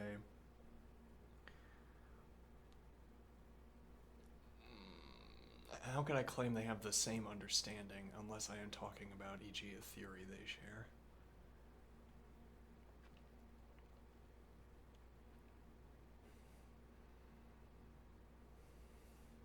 No, never mind, I'll drop it. Alright, now this places limitations on what I can have imagined, like this. Given a shared referent for object of the same type, objects of the same type face syntactical restrictions on their placement in blocks of code. Given a shared referent for object of the same type, objects of the same type face syntactical restrictions on their placement in blocks of code. Shared referent, in this case, the same block of text and the same interpretation. So the two objects I imagined in the scene can only be placed in syntactically correct positions in the code, unless the error is just that the two objects are not placed in syntactically correct positions.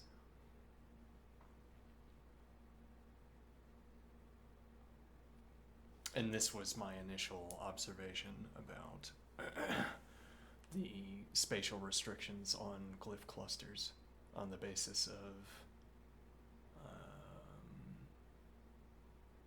well, again, what can I have been pointing at? Literally, you could say, combinatorial combinatorially expansively, materially expansively.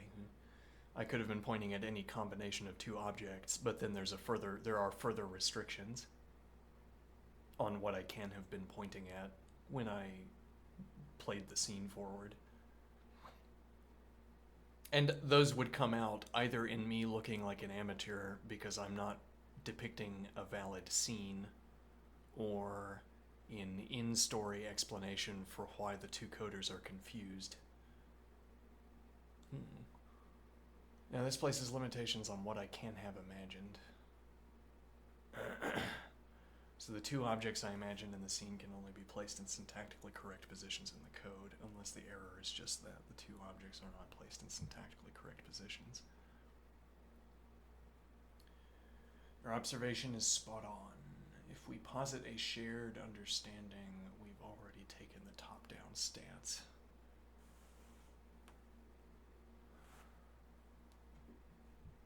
We must be invoking a theory or rule set.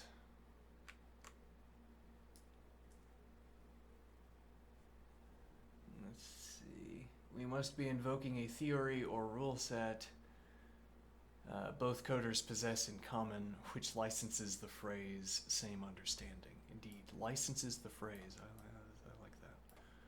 We must be invoking a theory or rule set both coders possess in common, which licenses the phrase same understanding. That immediately constrains the imagined code buffer. Two objects of the same type can appear only where the shared syntax and semantics allow such objects. If both coders point at the same block of text and interpret it the same way, the block must sit in a syntactically valid context, unless the whole point of the scene is, look, this code is malformed. Indeed. Those, again, specifically that never mind. Any placement violating the language's grammar would either A, contradict the premise of shared competence. Yeah, and then I think this is not an overly onerous requirement either, or overly onerous premise, like we're asking for too much. In a way, we're asking for quite a lot, because what we're trying to import into the scene is no less than the full understanding of both coders. Okay, so it's like we're importing all of this knowledge with us. We're even importing more than we have if we're merely poets. See here, contradict the premise of shared competence. Let's see. Right, but it's not so much to import because we know there are circumstances where we know there are circumstances where two competent people competently navigate a difficult circumstance. People do solve problems. So through application of their shared competence. All right, so then merely restrict my discussion to such circumstances where that is happening, and then we haven't imported anything beyond what we already know is present. So any placement violating the language's grammar would either contradict the premise of shared competence, or B, turn the conversation into a joint bug hunt rather than a simple assertion of sameness.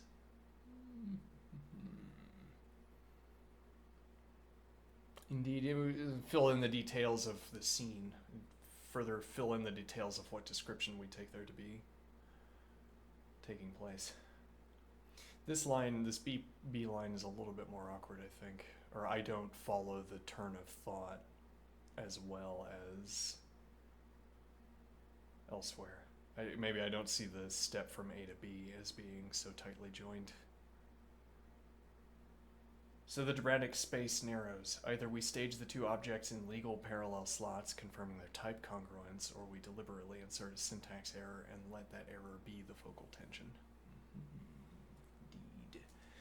And then as the dramatic space narrows, furthermore, the grammatical space narrows. I mean, if we were not in fact presenting a scene, but merely talking about such a case, what is reasonable to say, which maps in a way to what is reasonable to depict,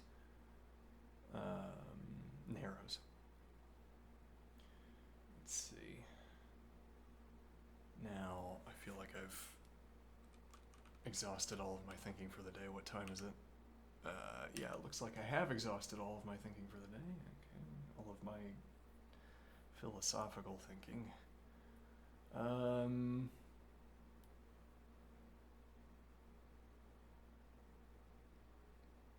Okay, and then we have... Yes, I didn't want the interlocutor to feel underappreciated. And so... Well, I didn't want to leave with... I still don't know if there's something like buffer dumping. Though maybe is that an excuse? I don't know. I don't know if there's something like buffer dumping, which would mean, like, if I came back hours later and asked this same question, then the relevant context might have been shed. Some of the relevant context might have been shed, and then we wouldn't get the same answer. Though, the interlocutor asserts that we should analogize the interlocutor's contribution as being timeless, which would mean that there wouldn't be any difference between asking a question now and later. But okay, let's see. Content or form, exercise, etc. A few reflections before you step away. Why the exercise is fruitful. Concrete stage for an abstract puzzle. Wittgenstein's rule-following remarks can feel airy. The glyph buffer pins them to something we can inspect line by line. Right? Dual lenses in action. Switching between top-down, shared theory. And then we'll need to expand that. Theory is a useful one because theory often picks out explicit objects. So we can use reference to a shared theory explicitly to pick out objects in the scene. And then, as part of our description of why the scene is unfolding the way it does. And then bottom-up emergent patterns where we reference how the scene is unfolding in order to explain, as it were, what the shared theory must be, or what either of the two theories must be. So switching between top-down and bottom-up makes us feel how understanding alternates between cause and product. Okay. Ambiguity under a microscope. A single utterance, these two objects are of the same type, now exposes 4 distinct reference layers. Different objects that we could be referencing. Yes, and also helpful, though, that we have the object in front of us. Like, the object being there, in fact, gives us these additional details to explore. Whereas if I had to summon the details with grammar, I don't know, it's more work. It's convenient to have this object example if for no other reason than because I can look at it and find more details than I put in. You might say, there are only the details you put in, but I guess there's whatever contribution is being made by the world. But there are also, as it were, I only put in the string. Okay? Everything, all of the details, many of the details we want to point at are there because of how the string is processed by the IDE. But okay, the world fills in all of the details even when we only fill in a limited subset of the details. Well, yeah, I mean, I have a block of wood. Okay, I carve it into a polygon. Now, I say it's a polygon. The world says it's a misshapen lump. The misshapen lump has more details than the polygon would have had. The polygon has as many details as we want to associate with a geometric object. The real object has all of the details, has a value for every value mode you could imagine. A polygon only has value modes for geometric value modes, as it were, whatever a value mode is. Let's see. What the form itself teaches. Screen state versus screenshot. Let's see. Working with raw text rather than image means we can fluidly mutate, annotate, and reinterpret without drawing. redrawing. Indeed. So when we change our mind... Well, and again, this is... I mean, you could say the same thing about a drawing, that whatever details we don't decide are decided for us by the world, by whatever is incidentally there whenever we choose our inputs or whenever our inputs are instantiated. There are concomitant characteristics that will obtain if the model constructs an image, like an image file, that instead of the actual text, filling in all of the details automatically. Marker minimalism. Using comment tags keeps anchors outside the code's logic, so we can test how interpretation shifts when the same tags are read as source or runtime cues. Scaffold for dialogue. The buffer becomes a shared objective world our imaginary coders and we can point into, just as Wittgenstein's chessboard lets him talk about permitted moves. Okay. Possible next moves. Valid twin objects. Now, before I forget it, one offshoot of this idea is that this could represent a way of communicating about code. If I can edit this, I'm pretty sure I can, I haven't tried. Well, I could edit like this, edit in Canvas, I don't know what that means exactly. So I could edit the code, so we could have a shared code block like this. Well, and that would certainly be preferable to, yeah, we could say, okay, I could say produce one of these with no comment attached to it, just a block like this, where we refer back to this block and make changes to this block. Or it could be that we reproduce the block each time, but it's from one state to the next based on my edits. Now, so we get the next state of the block and I apply an edit.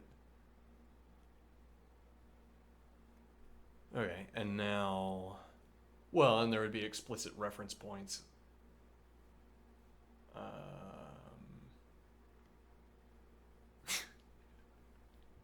Yes, literally what struck me was that without context, if someone came in here and saw me talking about this, this would look ingenious, perhaps. Ah, you have found a way to vibe code that surpasses all extant vibe coding techniques, or at least many of them.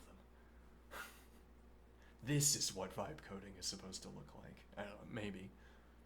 At any rate, it would look like that's what I was in the midst of doing, but that's not what I'm in the midst of doing. Except now that the thought strikes me, yes, maybe that is a valid idea here.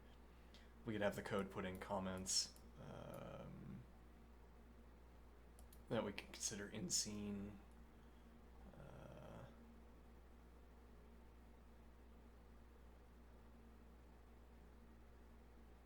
And we ask about the code as we generate it, instead of talking about its outputs, for instance. This also means that the discussion is focused on the changes we have most recently made, instead of the model trying to generate the solution to the entire problem. Say, was this a good edit, or what does this edit do now? Actually, that's an interesting question. Could the model do tracing for us, like natural language tracing? Interesting. Natural language tracing, with the idea being, how did this change the code? Well, because that would literally be a question of watching the display window, the runtime watch, whatever. I think it might be what the interlocutor was referencing by that phrase, runtime window. It's like if I put in displays, it's telling a story to the interlocutor that the interlocutor can summarize for me. Interesting. Okay, now... And then, yeah, we play Go like a game or whatever else we're playing. Yeah, well, we probably wouldn't want to play Lean like this because the the I guess because the relationship between syntax and semantics in Lean is unlike the corresponding relationship in coding with other programming languages. Yeah. Let's see. Um,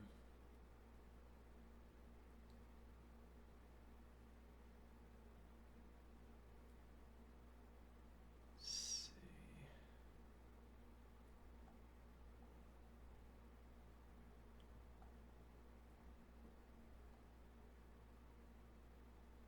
Possible next moves. Valid twin objects. Craft two syntactically legal far-flung blocks and let the coders achieve effortless agreement. Testing the collapse of ambiguity when form and function align. Even this phrase twin objects is interesting to me.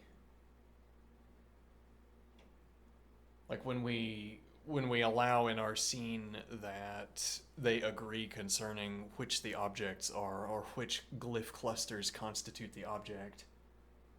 Now, how different can the reference, how different can the, oh, well, fine, we'll say, how different can the referent be? And, or if we make changes to the references, to the reference, I'm not sure which phrasing I want here. If we make changes to the reference, how does that decide the unfolding of the scene? Which unfoldings of the scene are consistent with different objects we could take to be the reference of terms? Intentional syntax slip. Introduce a deliberate error to watch how shared understanding flexes. Do they both spot it? Do their local rules still diverge? And this phrasing as well. Do their local rules still diverge? But, so you could have, you could have, let me think here. Do their local rules still diverge? Let me see.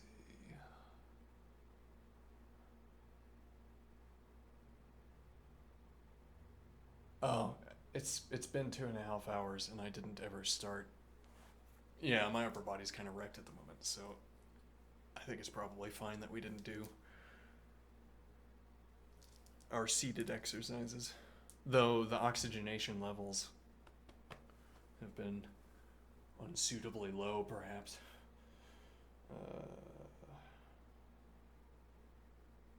Do their local rules still diverge? One way of reading that question is as asking, does the divergence... They have local rules which tell them something specific according to how we talk, yeah. Local rules which tell them, well, as it were, we can read their local rules off of the descriptions they would be inclined to produce. Alright, and we could ask, do their local rules lead them to recognize their disagreement? As in, when they inexorably follow their local rules, does their disagreement become apparent to each other? Or when does their disagreement become apparent to each other? When does it become apparent to one or both of them? I suppose one first, theoretically speaking. When does their disagreement become apparent to the first of them? And then as a follow-up, how does the first person to recognize the disagreement convey that disagreement to the other? Time dimension. Save successive screen states to see how edits, cursor jumps, or runtime watch panels shift the referent space over time. Echoing Wittgenstein's point that meaning is never wholly stored in advance. So time dimension, save successive screen states to see how edits, cursor jumps, or runtime watch panels. So it'd be like we were taking a frame of the scene, except only that fragment of it that is that's in the text. So I mean, so the cursor is here, and we surmise if the cursor is here, given the current state of the scene, the person is looking at that position, and then the cursor becomes a stand-in for talking about eyes on an object.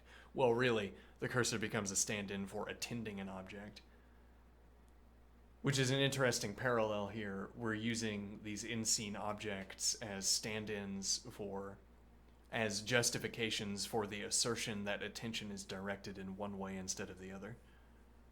I say the cursor is on a position. The person is paying attention, is attending that cursor position.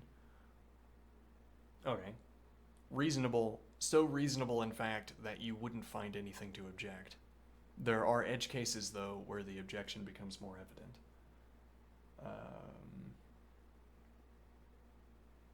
Now, what is my point? Well, so the referent space over time, I want that idea of referent space to be instantaneous.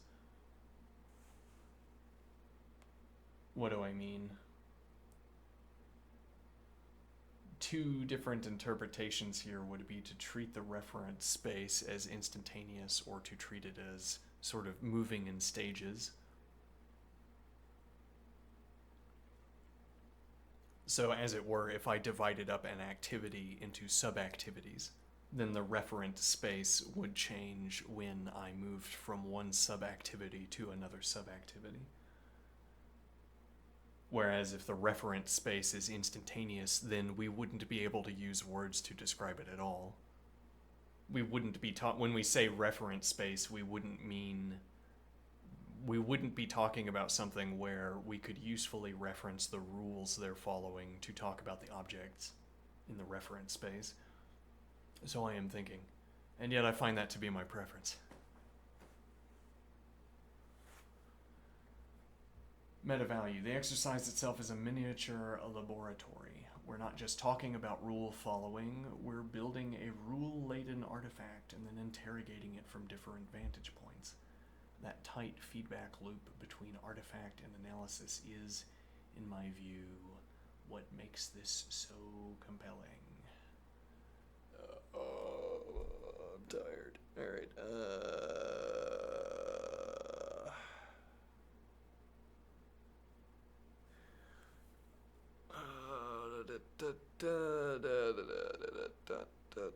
What if we didn't do set theory every day?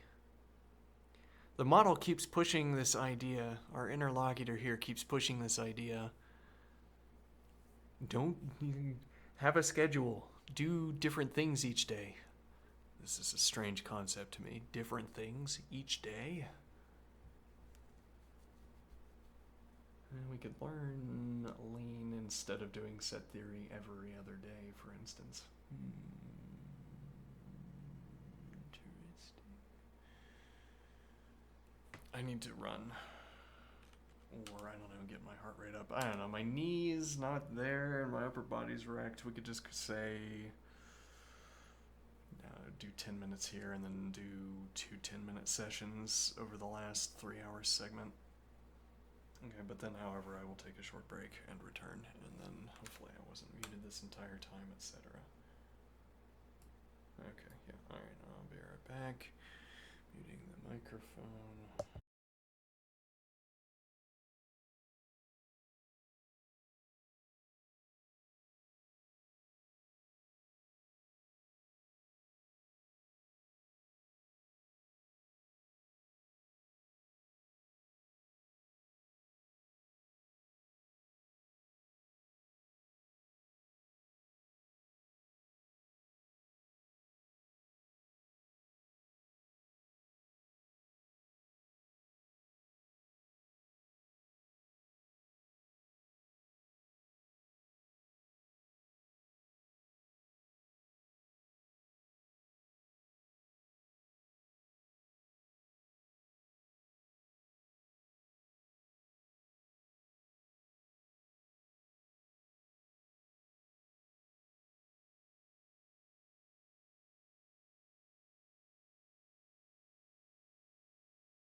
can take a rest day.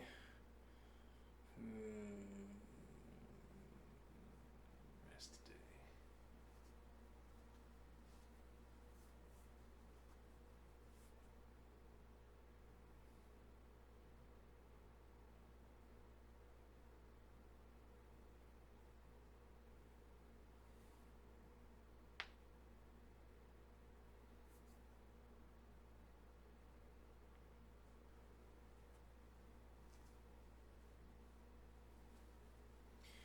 So this is a practice that we end up describing a lot of our activities like that. Yes, well, we maintain many practices. I wear many hats, if you will.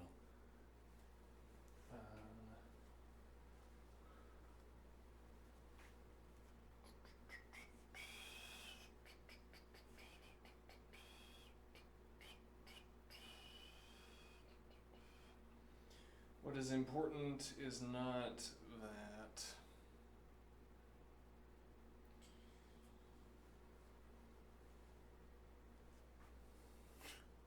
What is important is not where we get on any individual day. It's that I have found a life where I can keep going in the same direction.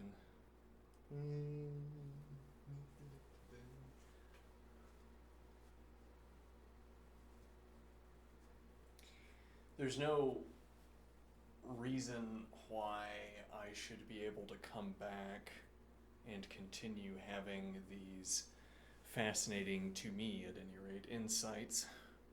Is my microphone like really quiet? Oh, well, yeah, probably. Oh, yeah, well, probably. Yeah, well, basically muted. I guess I should have checked that. Nobody told me. No. There's no good reason why I should be able to keep coming back and keep coming back and having interesting observations. There's no good reason except, what I can reflect on and cite as a habit that might be conducive to having good observations. Is studying conducive to having good observations? Apparently. Well, apparently because I study and I have good observations, what I call good anyway sometimes.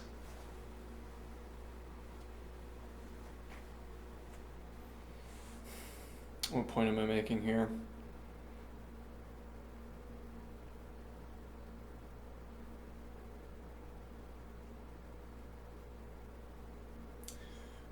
There's not really anything to do but keep trying.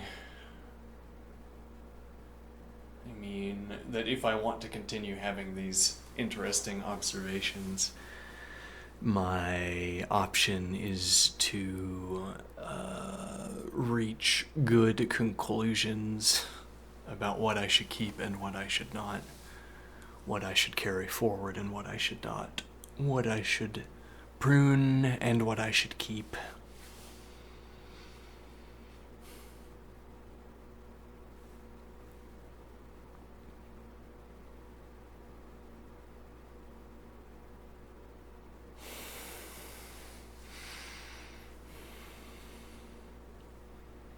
And then keep coming back. Speaking of which, I'm going to take a break. I'm going to eat, and then I will return once more for another segment. See you soon. Okay.